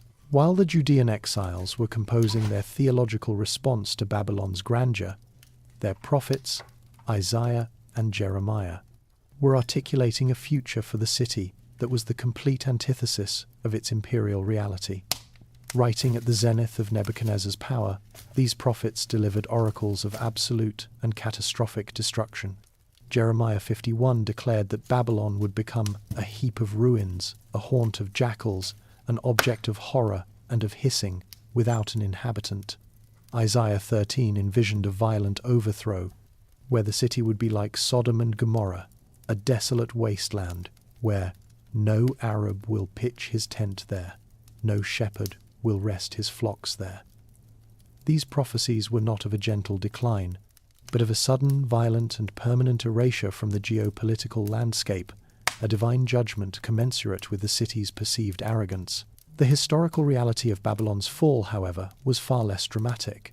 The decline of the Neo-Babylonian Empire began swiftly after the death of Nebuchadnezzar in 562 BCE. A series of short-lived and ineffective successors culminated in the reign of Nabonidus, a king more interested in religious archaeology and the promotion of the moon god Sin than in the traditional cult of Marduk or the administration of his empire.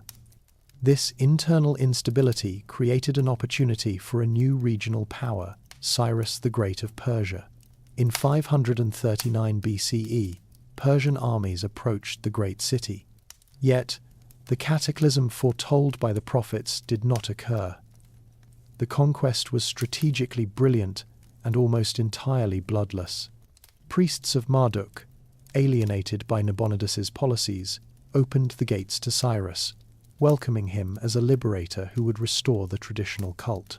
Cuneiform records, such as the Cyrus cylinder, frame the event not as a destruction but as a peaceful transition and a restoration of proper religious order. Babylon did not become a heap of ruins. It continued for centuries as a major administrative and cultural center within the Persian and later the Hellenistic empires. Alexander the Great was so impressed by the city that he planned to make it the capital of his world empire, and it was in Nebuchadnezzar's palace that he died in 323 BCE. The city's decline was a slow, centuries-long process of attrition, not a sudden event. The founding of Seleucia on the Tigris drew away its population and economic importance.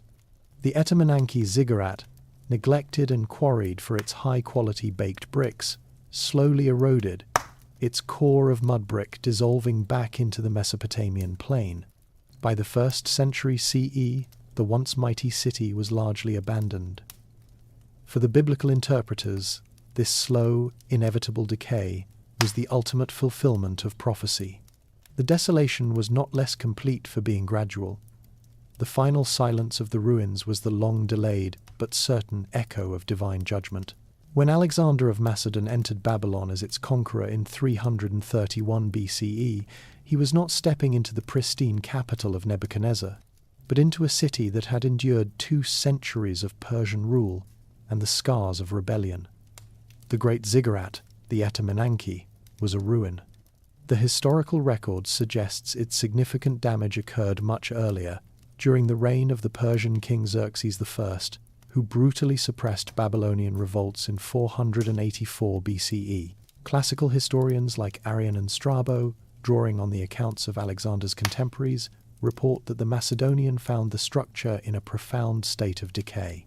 Xerxes had not only plundered the Esagila temple at its base, melting down the solid gold statue of Marduk, but had also ordered the partial demolition of the ziggurat itself. What Alexander encountered was not a towering staircase to the heavens, but a colossal mound of collapsed brickwork and rubble, a testament to the fate of empires. Yet, Alexander's ambition was as vast as the monument before him. As part of his consistent policy of cultural and religious synthesis, a strategy to legitimize his rule over diverse peoples, he resolved to rebuild the tower. This was not a sentimental gesture, but a calculated political act. By restoring the cult center of Marduk, he would present himself not as a foreign conqueror, but as a legitimate successor to the Babylonian kings, winning the allegiance of the powerful and ancient priesthood. He ordered the monumental task of clearing the site to begin. The scale of the undertaking, as recorded by Strabo citing Aristobulus, was staggering. 10,000 men were employed for 2 months, and they barely made a dent in clearing the debris from the collapsed structure.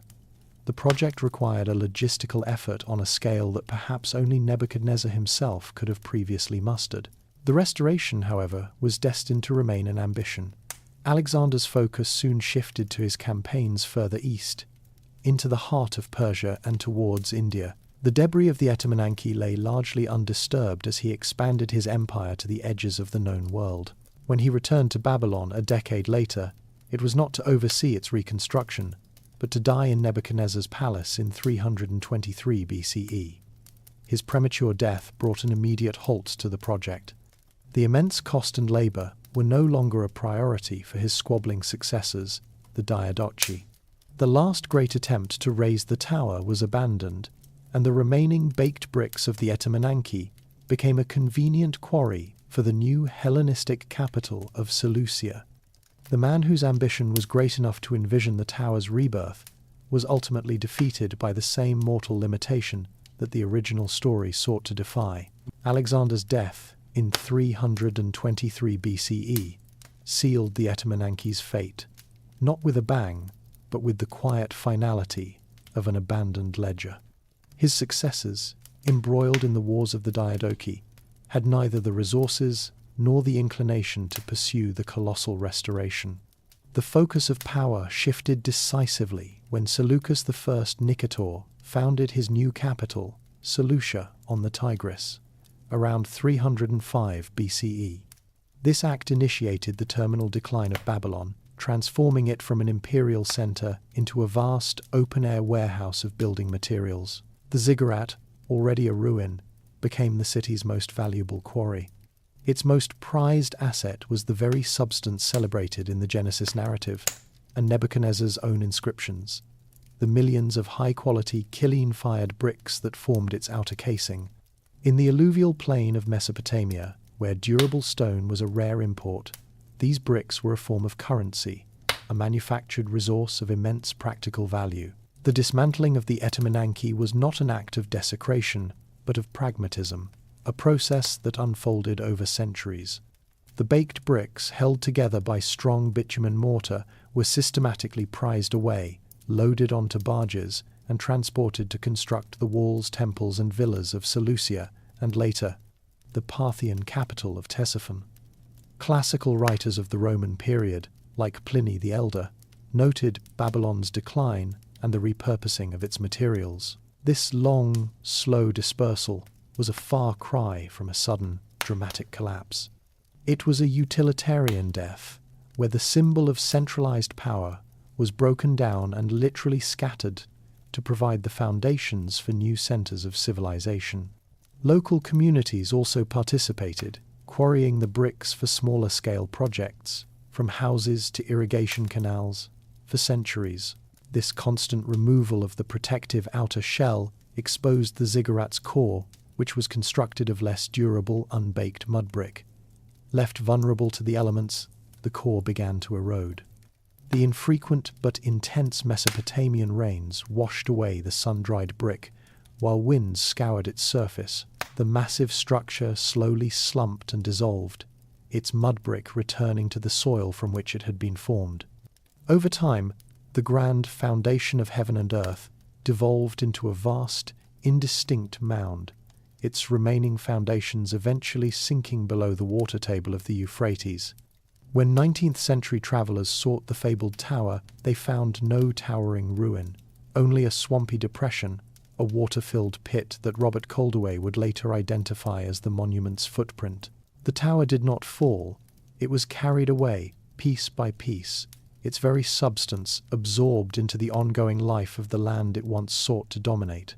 The complete disappearance of the Etemenanki left a void in the historical imagination, a challenge that scholars and artists have attempted to fill for over a century.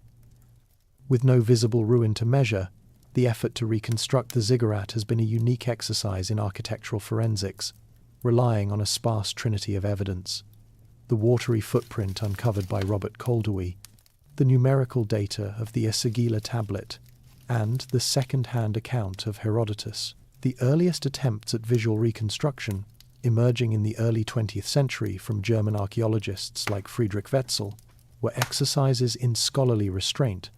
Their drawings presented stark, unadorned masses, projecting the ground plan upwards in accordance with the tablet's specified dimensions for each of the 7 stages.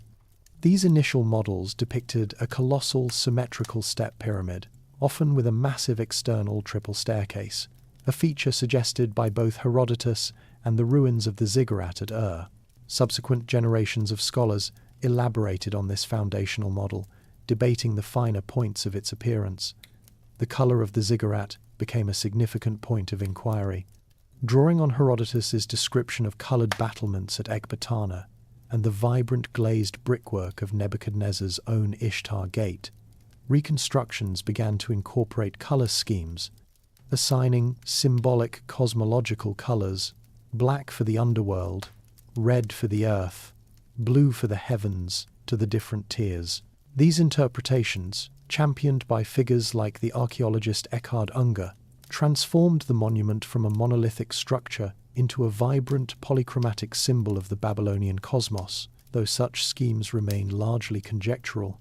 The placement and form of the ramps and stairways were also intensely debated, with some models favoring the single frontal staircase and others proposing complex spiral ramps winding around the structure's exterior.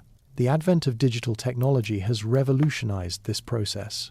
Modern reconstructions, created using computer-aided design CAD and sophisticated 3D modeling software, can integrate every piece of available data with unprecedented precision.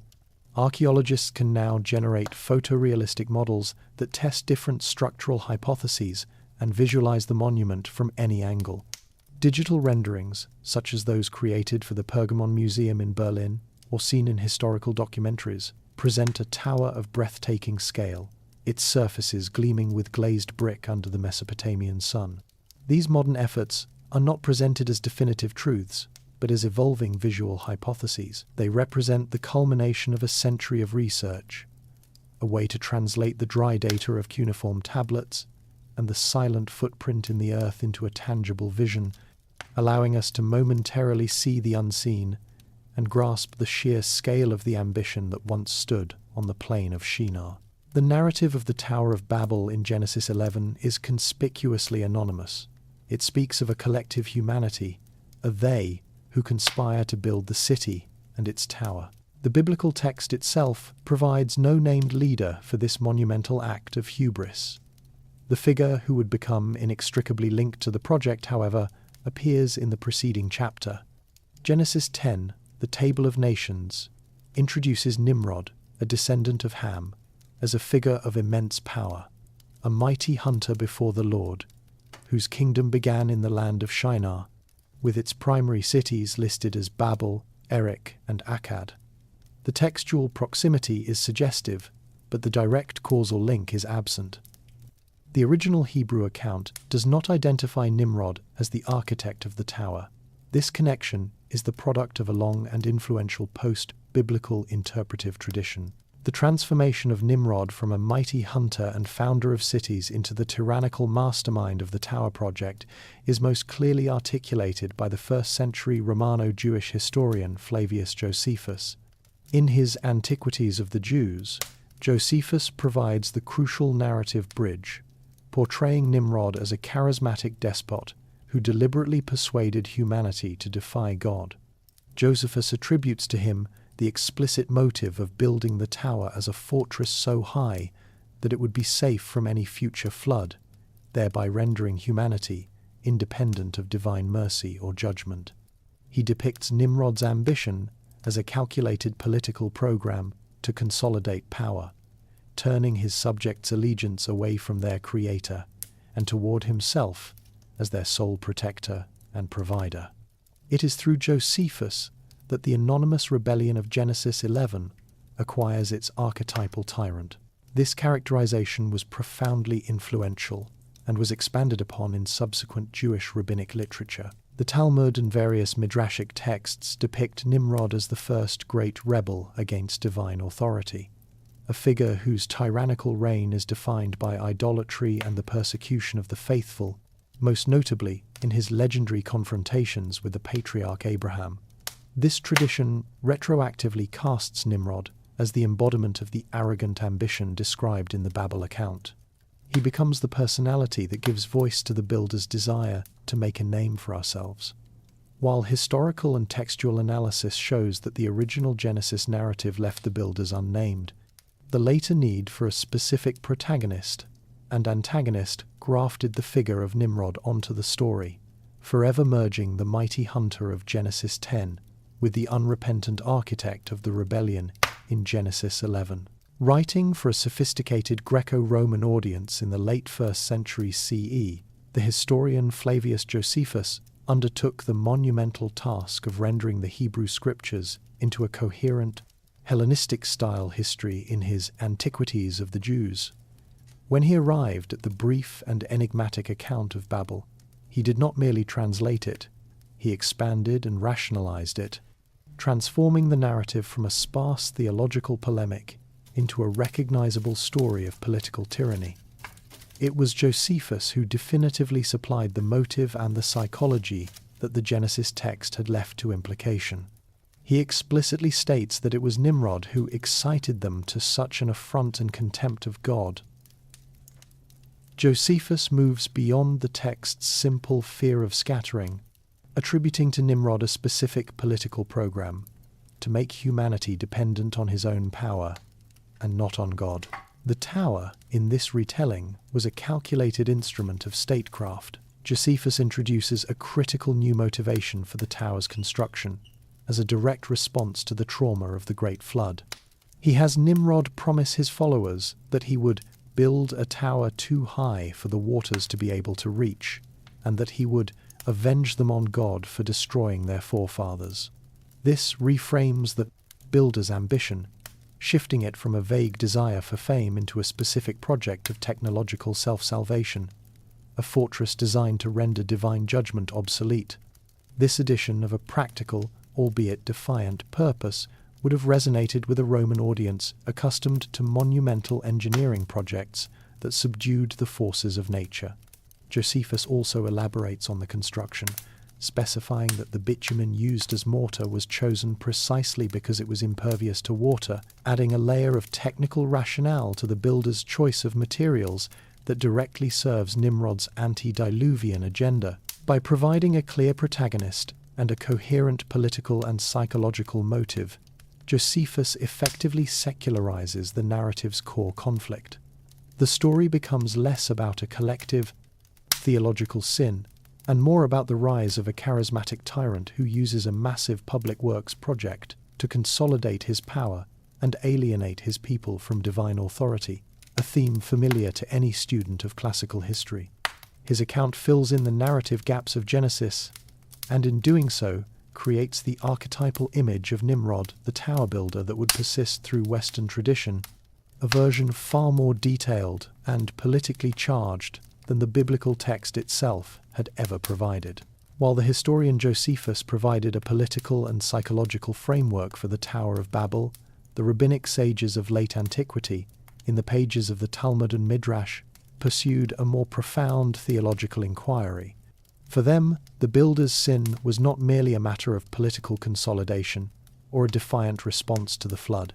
It was a metaphysical rebellion of the highest order. The rabbinic imagination, through its method of exegetical expansion, explored the unspoken intentions behind the builder's unified speech, concluding that their project was a direct assault on the sovereignty of God. The primary collection of these interpretations, the Genesis Rabbah, articulates a tradition that the generation of the dispersion was not a monolithic entity, but was divided into three distinct factions, each with its own blasphemous agenda. The first and most audacious group, according to this midrashic account, intended to ascend to the heavens to literally wage war against God. Their plan was not metaphorical. They envisioned piercing the firmament with axes, causing it to bleed, thereby challenging the Creator for control of the cosmos. This interpretation takes the phrase, "a tower whose top is in the heavens," to its most literal and militant conclusion. A second faction sought to establish a rival center of worship. Their goal was to place idols upon the tower's summit, creating a man-made pantheon in the sky to which all of humanity would pay homage, effectively supplanting the authority of the one God with idols of their own making. The third group simply desired, as the text states, to make a name. But the sages understood this not as a quest for fame, but as a direct challenge to the divine name, an attempt to achieve a form of self-deification and immortality independent of their creator. The Babylonian Talmud, particularly in Tractate Sanhedrin, reinforces this view of the builders as a generation engaged in outright rebellion. The discussions there categorize the generation of the dispersion as having no share in the world to come because of the depth of their theological error. The rabbis debated the precise nature of their heresy, concluding it was a form of radical atheism, not a denial of God's existence, but a denial of his exclusive authority over the celestial realms. They reasoned that humanity could control the earthly domain while God was confined to the heavens, and the tower was the physical instrument of enforcing this cosmic separation. Through these elucidations, the rabbinic tradition transformed the narrative, adding layers of theological gravity. The sin of Babel was no longer simply hubris. It was deicidal ambition, a calculated attempt to storm the heavens and usurp the throne of God. Beyond the canonical account and its rabbinic elaborations, the story of the Tower of Babel was retold and reimagined within a diverse body of non-canonical Jewish literature from the Second Temple period. Among the most significant of these is the Book of Jubilees, a text from the 12th century BCE which presents itself as a secret revelation given to Moses. Jubilees reframes the entire narrative of Genesis within a rigid, deterministic chronology based on cycles of 49 years, or Jubilees. Within this fixed timeline, the construction of the tower is dated with calendrical precision, beginning in the 33rd Jubilee. This chronological exactitude transforms the event from a spontaneous act of human hubris into a predictable crisis point in a divinely preordained history, a scheduled rebellion. More profoundly, Jubilees and related apocryphal texts introduce a distinct set of motivations and consequences rooted in a broader cosmic conflict. Where Genesis is silent and the rabbis posit a war against God, these texts often link the tower's construction to the illicit transmission of forbidden celestial knowledge. In this tradition, the period of linguistic unity was not a state of pristine innocence, but one of dangerous vulnerability, during which fallen angels, the Watchers, taught humanity arts and sciences that were never intended for them, chief among them astrology and magical incantations. The ambition to build the tower, therefore, is reinterpreted as a direct application of this forbidden angelic wisdom. The structure was not merely a symbol of pride, but a functional instrument of astrological and magical power, an attempt to build a cosmic axis that could manipulate celestial influences and secure humanity's destiny. This esoteric dimension is further evidenced by how these texts describe the aftermath. The Book of Jubilees states that following the confusion of tongues, the angels who had taught humanity these secrets were bound in the depths of the earth. This connects the punishment at Babel directly to the larger narrative of angelic rebellion and the sequestration of forbidden knowledge. The scattering of humanity is thus not only a preventative measure against unified ambition, but also a quarantine, a severing of humanity's direct access to the magical and astrological arts that threatened to corrupt creation. In these non-canonical accounts, the tower is less a product of human arrogance and more a symptom of a cosmic struggle, a dangerous artifact built with stolen celestial technology, whose failure was necessary to preserve the boundaries between the human and divine realms. For the early Church Fathers, the architects of Christian theology in the Roman Empire, the Tower of Babel was not merely an ancient tale of human folly, but a pivotal event within a grand, unfolding drama of salvation history. Moving beyond the political and metaphysical interpretations of earlier traditions, they integrated the narrative into a distinctly Christocentric framework, viewing it as a theological keystone that made the subsequent miracle of Pentecost both necessary and profound. Origen of Alexandria, a master of allegorical exegesis in the 3rd century, saw in the story a spiritual archetype for the fragmentation of the human soul. For him, the confusion of tongues was symbolic of the mind's fall from a unified contemplation of God into a chaotic multiplicity of worldly concerns and sinful passions, a spiritual dispersion that only the unifying Logos, Christ, could reverse. This interpretation reached its most systematic and influential expression in the work of Augustine of Hippo in the early 5th century. In his monumental work, The City of God, Augustine presents the Tower of Babel as the quintessential act of the earthly city, the civitas terrena. He identifies the core sin of the builders not merely as ambition, but as a specific form of pride, superbia, the perverse desire to find glory in oneself rather than in God. For Augustine, Babel was the ultimate expression of this misdirected love, an attempt to build a monument to human self-sufficiency and create a worldly unity founded on the lust for domination. This earthly city, epitomized by Babylon, stands in direct opposition to the city of God, the heavenly Jerusalem, whose citizens are united not by a single language or a shared tower, but by a common love for God and a humble submission to his will. The most enduring contribution of the Church Fathers was the establishment of a powerful typological contrast between Babel and Pentecost. The event described in the Acts of the Apostles, where the Holy Spirit descends and allows the disciples to speak in diverse tongues to a multinational crowd, was framed as the divine answer to Babel's curse. Where human pride sought to ascend to heaven through a single language and was punished with confusion, divine grace descended from heaven at Pentecost, using many languages not to scatter, but to unite all people through the proclamation of a single gospel. John Chrysostom and others emphasized this perfect inversion. The arrogant unity of Babel led to division, while the humble diversity of Pentecost created a new spiritual unity in the Church.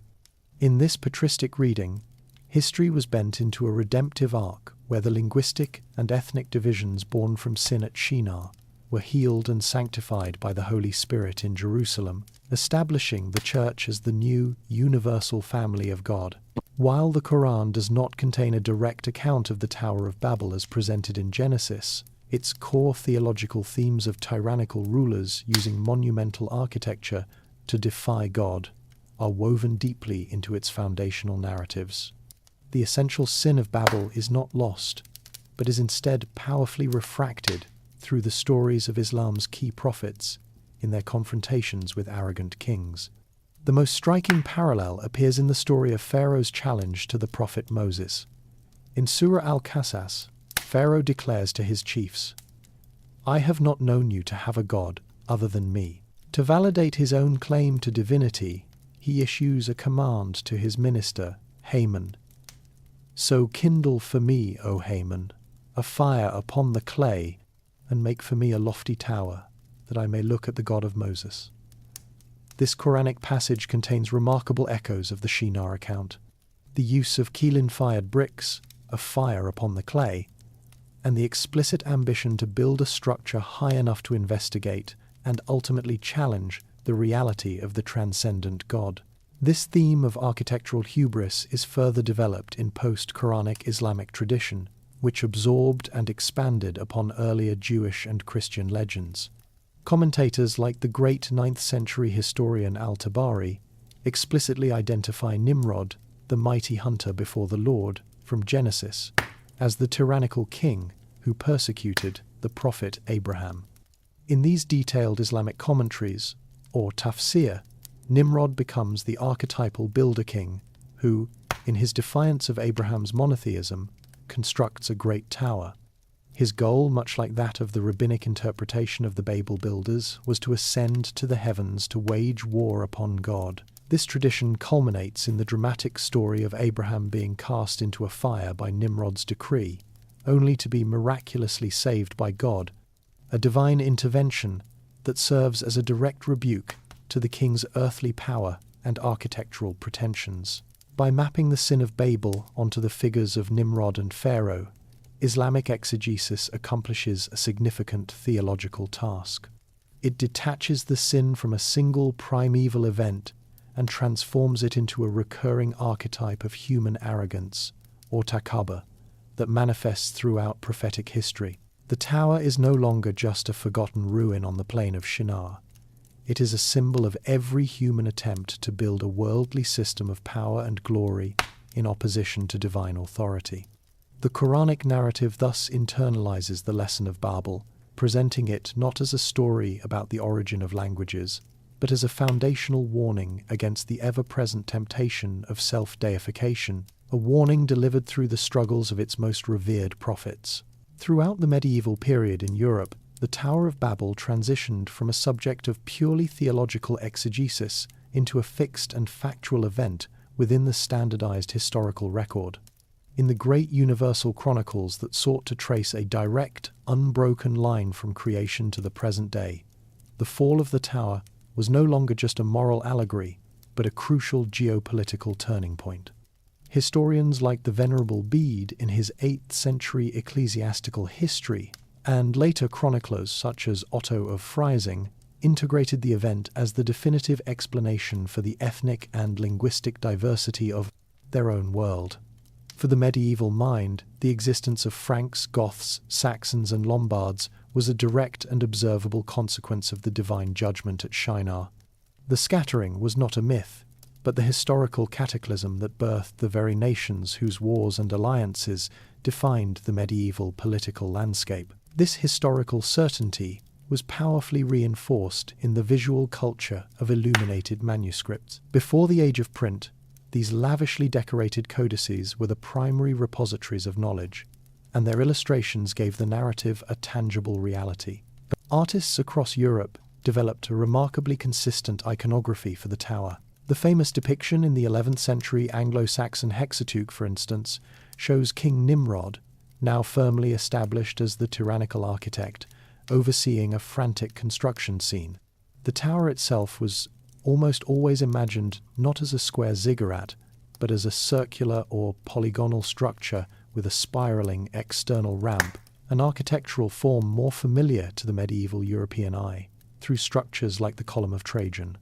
These illuminations are historical documents in themselves, depicting medieval building techniques, scaffolding, pulleys, and stonemasons' tools projected back onto the biblical past, thereby domesticating the ancient event and making it feel immediate and real. In this context, the tower became a universally understood symbol of sinful human pride and the inevitable failure of secular ambition. It was a visual shorthand for the Augustinian concept of the earthly city, a monument to worldly power destined for ruin. Sermons, morality plays, and chronicles repeatedly invoked Babel as the ultimate cautionary tale. The unfinished structure, often depicted as a magnificent ruin, served as a constant reminder that any human project, no matter how grand, was doomed to collapse if it was not grounded in divine will. For the medieval imagination, the Tower of Babel was not a distant story but a foundational historical fact, an archaeological scar on the landscape of the past, whose consequences, the confusing multiplicity of languages and the fractious division of kingdoms, were lived realities every single day. In the early 14th century, the Florentine poet Dante Alighieri created what would become the definitive medieval vision of the afterlife, a meticulously structured inferno where every punishment is a perfect reflection of the earthly sin. Within this grand theological architecture, Dante synthesized centuries of post-biblical tradition to render a final, damning judgment on King Nimrod. The poet places the ancient king not among the merely proud or ambitious, but as a monstrous giant, a guardian at the very edge of the ninth and final circle of hell, the frozen pit reserved for the worst of all sinners, the treacherous. This placement is a profound theological statement, removing the sin of Babel from the realm of simple human hubris and equating it with the cosmic rebellion of the Titans against the divine order. For Dante, Nimrod is not just a failed builder. He is a primeval traitor against the universal family of man. As Dante the Pilgrim and his guide Virgil approach the well that leads to the frozen lake of Cocytus, they encounter Nimrod, whose immense form is so vast that Dante initially mistakes him for a tower. The imagery is deliberate, linking the builder inextricably to his creation. But the core of Nimrod's punishment is not his size or his location, but his voice. When the giant attempts to speak, what emerges is not a language, but a stream of meaningless noise. Raphael Maya Meche Zabialmi. Virgil explains the nature of this unique torment, a perfect and eternal contrapasso. Just as Nimrod, through his prideful project, was the cause of the world's linguistic confusion, so he is now eternally trapped within his own personal, incomprehensible language. He can neither understand nor be understood, a man whose speech is now the very Babel he inflicted upon humanity. His sin of seeking to unify the world through a single human project is punished with the ultimate isolation of a language spoken and understood by him alone. Dante's depiction is a masterwork of theological irony. Nimrod carries a great horn, which he blows in moments of senseless rage, producing a sound as meaningless as his words. This horn, a symbol of the biblical mighty hunter, is now an instrument of impotent, inarticulate fury. He who sought to make a name for himself is now reduced to a being whose only utterance is noise, forever embodying the divine judgment of Belial, the confusion from which his tower and city derived their infamous name. Through this powerful literary vision, Dante did more than just retell a story. he crafted an enduring image of pride's self-defeating nature, where the architect of global confusion becomes its eternal prisoner. In 1563, the Flemish master Peter Bruegel the Elder committed to a large oak panel what would become the definitive and unshakable image of the Tower of Babel for all of Western civilization. So powerful was his vision that it effectively erased from the popular imagination any archaeologically accurate picture of a Mesopotamian ziggurat, replacing it with a far more complex and troubling monument. Bruegel's tower is not a simple tiered structure. It is a colossal, spiraling colossus, a hybrid of ancient ambition and contemporary engineering. Its foundational design is drawn not from Mesopotamian ruins but from the Roman Colosseum, whose crumbling grandeur Bruegel had sketched during his earlier travels to Italy. This deliberate architectural choice frames the project not as a primitive endeavour, but as the pinnacle of classical imperial engineering and empire's grand design aimed at heaven, and therefore doomed to a more spectacular failure. The painting is a masterclass in scale and detail, a microcosm of frantic, yet ultimately futile, human activity. Bruegel depicts thousands of minuscule labourers swarming over the structure like ants, operating intricate medieval cranes and carrying individual stones and bricks up the spiralling ramps. The sheer immensity of the rock foundation, meticulously cut and laid, gives way to cruder brickwork on the upper, unfinished levels, a direct visual reference to the materials described in Genesis. In the foreground, King Nimrod, depicted as a contemporary European monarch, arrives with his entourage to inspect the work. The stonecutters bow before him, their deference to an earthly king highlighting the project's central sin, the glorification of man over God. The tower itself is an organism of failure, already tilting and crumbling in its upper reaches even as the foundation is being perfected. This is not a project halted at its zenith. It is an enterprise that is failing in the very process of its creation. Painted in the bustling port of Antwerp, then a centre of global commerce, under the vast and often oppressive Spanish Habsburg Empire, the work is widely interpreted as a sophisticated political commentary. The thriving, detailed port city at the base of the tower is a mirror of Antwerp itself, a hub of human ambition and economic pride. The tower, in this reading, becomes a symbol of the overreaching hubris of imperial power, particularly that of Philip II of Spain, whose global ambitions were seen by many in the Protestant Low Countries as a challenge to divine order. Bruegel's painting is thus a profound cautionary statement, a humanist meditation on the vanity of human wishes and the inherent limits of even the greatest empires. His vision transformed the Tower of Babel from an ancient biblical story into a timeless and deeply resonant symbol of human folly. In the 17th century, an age of encyclopedic curiosity and burgeoning scientific inquiry, the Tower of Babel found its most obsessive and ambitious investigator in the German Jesuit scholar Athanasius Kircher. A true polymath whose research spanned from geology to music theory and Egyptology, Kircher viewed the Babel narrative not as a distant myth, but as a solvable historical and scientific problem, the single great catastrophe that held the key to understanding the fractured state of all human knowledge. For him, the confusion of tongues was the central crisis of intellectual history, and its reversal, through the reconstruction of the original Adamic language, was a sacred and scholarly duty. This quest culminated in his monumental 1679 publication, Tower of Babel, a work that stands as the ultimate Baroque attempt to rationalize the biblical account through the application of mathematics, engineering, and the nascent science of philology. Kircher's approach was fundamentally different from that of his predecessors. He was not content with theological allegory or artistic representation. He sought empirical data. His book is filled with complex calculations attempting to determine the precise dimensions of the tower, the number of workers required, the quantity of bitumen and bricks needed for its construction, and even the logistical organization of the work site. He produced elaborate architectural engravings, depicting a structure of immense scale and technical sophistication. complete with internal ramps and chambers, all designed to be a plausible feat of engineering.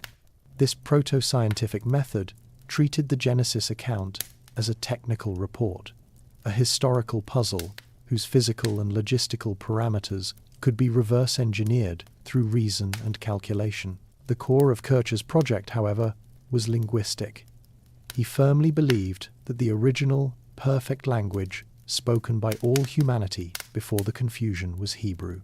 From this premise, he theorized that all other languages were simply corrupted or devolved dialects of this primordial tongue.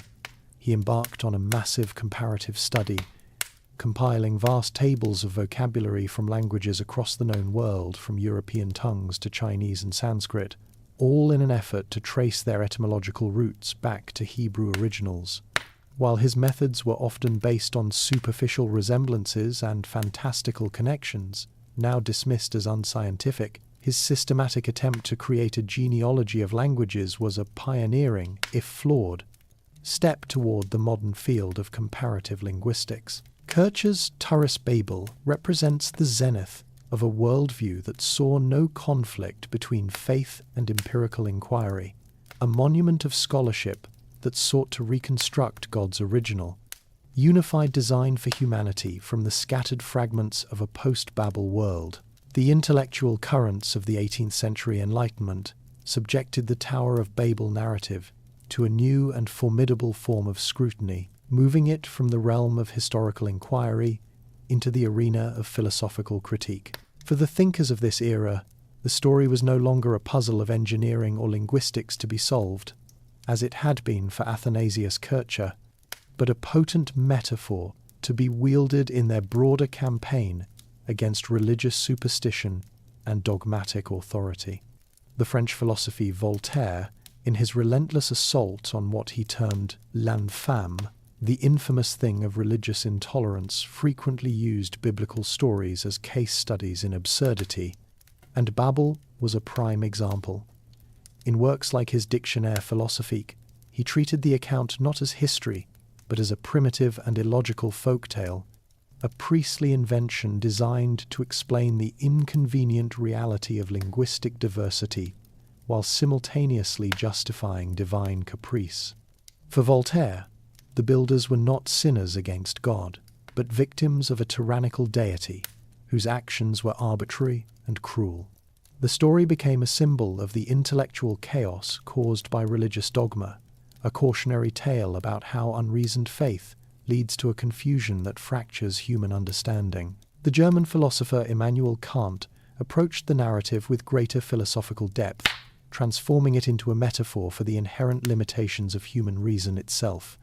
In the Kantian framework, the ambition to build a tower whose top reaches the heavens was analogous to the flawed project of traditional metaphysics. The attempt to construct a complete and universally valid system of knowledge about God and ultimate reality using pure reason alone. Just as the builders sought to create a single physical structure to unify humanity, speculative philosophers had tried to create a single conceptual system to unify all knowledge. For Kant, the inevitable failure and resulting confusion were not the results of divine jealousy, but of reason overstepping its own legitimate boundaries. The scattering and the confusion of tongues came to symbolize the necessary fragmentation of human perspectives. In his view, a lasting peace and understanding among peoples could not be built on a single imposed metaphysical or religious doctrine, but only on universal moral principles accessible to all rational beings. The Babel story thus became a philosophical allegory for the failure of dogmatism and the essential difficulty of achieving universal communication in a world of diverse standpoints and limited human faculties. As the Enlightenment subjected the Tower of Babel to philosophical critique, a new and influential fraternity was simultaneously integrating the story into the very core of its own mythological and symbolic system. For the speculative Freemasons of the 17th and 18th centuries, whose lodges were evolving from the guilds of operative stonemasons, the biblical narrative was not a metaphor for dogmatism, but a foundational event in the history of their own craft. In their quest to create a legendary lineage stretching back to the dawn of civilization, early Masonic writers repurposed the figures and events of Shinar, transforming a tale of hubris and punishment into an allegory about the origins of architecture, the organization of labor, and the tragic loss of sacred knowledge. This reinterpretation is laid out most clearly in foundational documents like James Anderson's The Constitutions of the Freemasons of 1723, which effectively became the charter for the Grand Lodge of England. Within this Masonic history, Nimrod is recast from a biblical tyrant into a heroic and pivotal figure, the first Masonic Grand Master. Anderson's constitutions describe him as a prince who cherished the royal art of architecture and sent masons to build the great cities of his kingdom. The Tower of Babel, in this context, becomes the first grand Masonic project, an undertaking of unparalleled architectural ambition that required the systematic organization of craftsmen into a structured hierarchy of apprentices, journeymen, and masters. The project is not condemned for its prideful reach towards heaven, but rather celebrated for the technical skill and organizational genius it represented. It was at Babel, Masonic law asserts, that the science of geometry and the principles of masonry were first formally established and taught. The tower symbolizes the noble human impulse to build, to create order from chaos, and to achieve greatness through collaborative effort. The central tragedy, therefore, is not the ambition itself, but the divine intervention that halted it. The confusion of tongues and the scattering of the builders is interpreted as the catastrophic moment when the mason's word, the pristine and universal secrets of the craft, was lost. The linguistic chaos meant that the builders could no longer communicate their architectural knowledge, and as they dispersed to the four corners of the earth, this sacred wisdom was fragmented and corrupted. Freemasonry, in its own self, the 19th century witnessed a profound shift in the study of language, moving away from the speculative and often faith-driven projects of earlier scholars like Athanasius Kircher toward a new, rigorous scientific discipline, comparative philology. This intellectual revolution began not in a European university, but in the colonial outpost of Calcutta in 1786, when the British jurist Sir William Jones observed before the Asiatic Society that Sanskrit, in its grammar and vocabulary, bore a stronger affinity to Greek and Latin than could possibly have been produced by accident. He correctly postulated that these three ancient languages, along with Gothic and Celtic, must have sprung from some common source, which perhaps no longer exists. This hypothesis, identifying what would become known as the Indo-European language family, provided the catalyst for a century-long scientific quest to map the genealogical relationships of human tongues and, for many, to reconstruct the very language spoken before the scattering at Babel.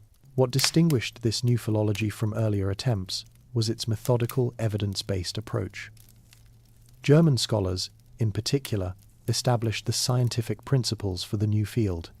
Franz Bopp, in his 1816 work on the conjugational system, demonstrated that relationships between languages could be proven not by cherry-picking similar-sounding words, but by identifying systematic and predictable changes in grammar and phonetics over time.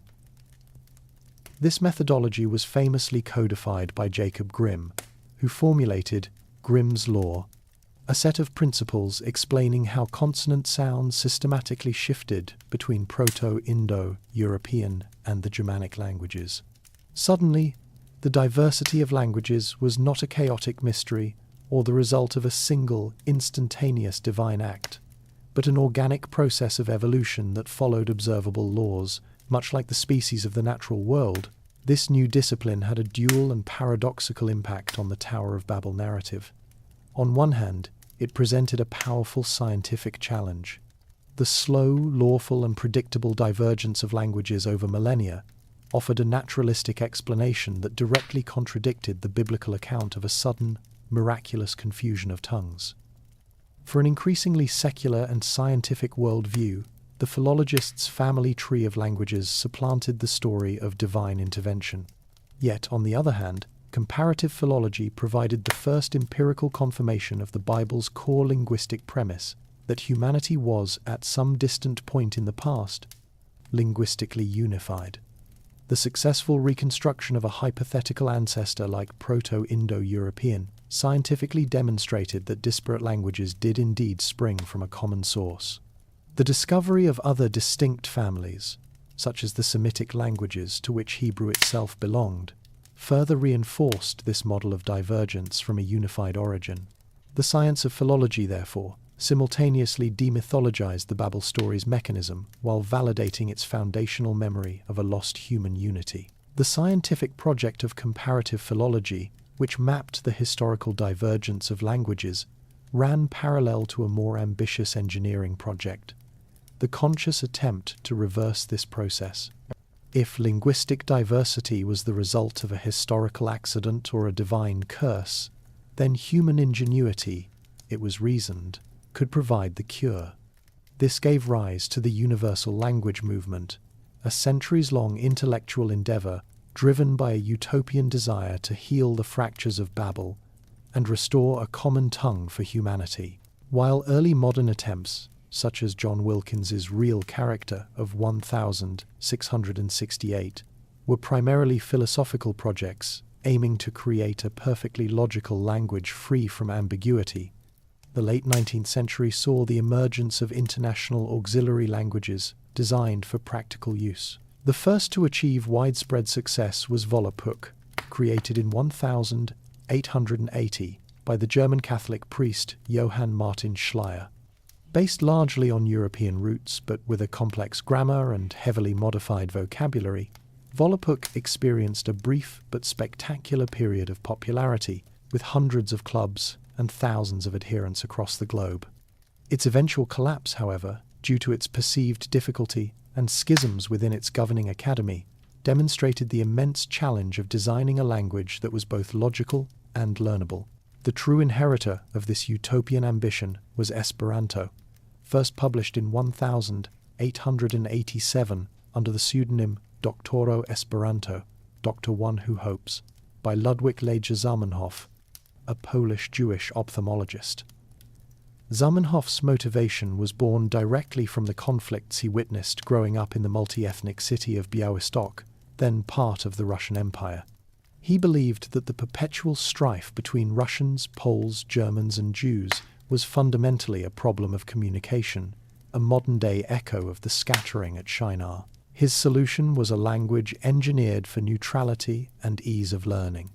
Unlike the complexities of Volapük, Esperanto was built on a foundation of radical simplicity, a completely regular grammar with only 16 rules, no exceptions, phonetic spelling, and an ingenious system of prefixes and suffixes that allowed a vast vocabulary to be built from a limited set of root words. The vocabulary itself was a carefully curated selection of roots drawn primarily from Romance languages, with significant contributions from Germanic and Slavic tongues, making it recognizable to a broad spectrum of European speakers. Zamenhof's project was explicitly humanitarian. He published his Unua Libro, first book, not to gain fame or fortune, but in the hope that a neutral second language could serve as a bridge between nations, fostering dialogue and preventing the misunderstandings that led to conflict. It was a secular attempt to achieve the unity of Pentecost, reversing the curse of Babel through rational design and shared goodwill. As the 20th century grappled with the crises of modernity, the Tower of Babel underwent a profound transformation, migrating from the domain of theology and history into the symbolic landscape of modern literature. In the hands of authors wrestling with existential dread, the limits of knowledge, and the fragmentation of meaning, the ancient story was secularized and repurposed. It became a powerful metaphor, not for divine judgment, but for the inherent contradictions of the human condition. No longer was the tower a simple monument to pride. It was now an architecture of anxiety, a blueprint for the labyrinthine nature of modern life. The Czech writer Franz Kafka, in his short parable The City Coat of Arms, captured this modern sense of futility. He reimagines the construction of the tower not as a swift act of rebellion, but as an endless, paralyzing bureaucratic process. Generations are consumed with designing the ideal worker's city, debating the most efficient methods, and writing scholarly treatises on the project, all while the actual construction is indefinitely postponed. For Kafka, the tower symbolizes a grand human purpose that collapses under the weight of its own meticulous, but ultimately meaningless, preparation. The ambition to reach the heavens is lost in a mire of procedure, a perfect allegory for an existence where the meaning of life is endlessly debated, but never truly lived. The Argentine writer Jorge Luis Borges took the tower's symbolism in a different direction, transforming it from a vertical structure of ambition into a horizontal, infinite architecture of knowledge. His celebrated story, The Library of Babel, describes a universe in the form of a vast library composed of an indefinite number of hexagonal galleries, containing every possible book that could ever be written. This library is a complete, total system, holding all truth, all falsehood, and endless volumes of incomprehensible nonsense. The inhabitants, the librarians, are driven mad by their quest for meaning within this infinite collection. They search for the catalogue of catalogues, the book that will vindicate their existence, but are instead lost in a cosmos of overwhelming, unfiltered information. Borges's library is the tower turned inward. The sin is not challenging God, but the existential vertigo that comes from confronting a universe of infinite data without a key to its meaning. It is a modern parable about the promise and the terror of the information age, where access to everything can feel like an understanding of nothing. The English philologist and author J.R.R. Tolkien, deeply immersed in ancient myth, wove the themes of Babel into the very fabric of his Middle-earth legendarium. In the Silmarillion, the downfall of the great island kingdom of Númenor is a direct echo of the Babel narrative. The Númenorians, blessed with long life and great knowledge, grow prideful and fearful of their mortality. Led by their king, Ar-Pharazôn, they build a great armada and sail to the undying lands to seize immortality by force, a direct assault on the divine order. The result is a cataclysm that mirrors the biblical story. The world is changed, the island is drowned, and the path to the undying lands is removed from the circles of the world. Furthermore, Tolkien's own act of creating a multitude of distinct languages and peoples Elvish, Dwarvish, the tongues of men, is a profound literary exploration of the world after the scattering, a world of beautiful but tragic diversity, forever marked by a separation from a lost, unified past. As the literary modernists refashioned Babel into a symbol of existential anxiety, the nascent genre of science fiction seized upon its most tangible element, the tower itself, and recast it as a powerful metaphor for technological hubris. In a genre fundamentally concerned with the consequences of human invention, the story of a monumental construction project that ends in disaster provided a perfect, pre-made archetype. The sin was no longer theological pride against a divine being, but the boundless, often blind, ambition of scientific progress and its potential to create catastrophic social and existential divisions. The foundational text for this reinterpretation was Fritz Lang's 1927 cinematic masterpiece, Metropolis. The film's central skyscraper, the headquarters of the city's master Joe Fredderson, is explicitly named the New Tower of Babel. Lang even includes a striking sequence where the biblical story is retold, framing the modern city's class division, the thinkers in the tower, and the workers below, as a direct consequence of the failure of the head to communicate with the hands. The film's genius was to translate the confusion of tongues into a modern social allegory.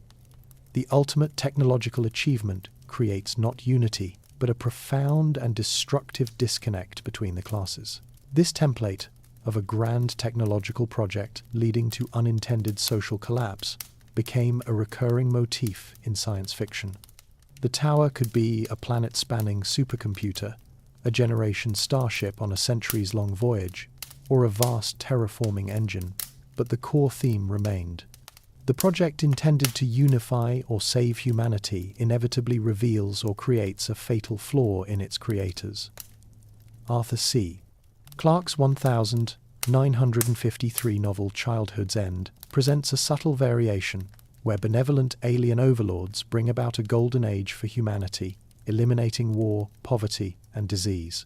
This technologically enforced utopia, however, is a precursor to humanity's absorption into a cosmic overmind, a loss of individual identity that represents a different kind of scattering, a dissolution of the self into a silent, unified whole.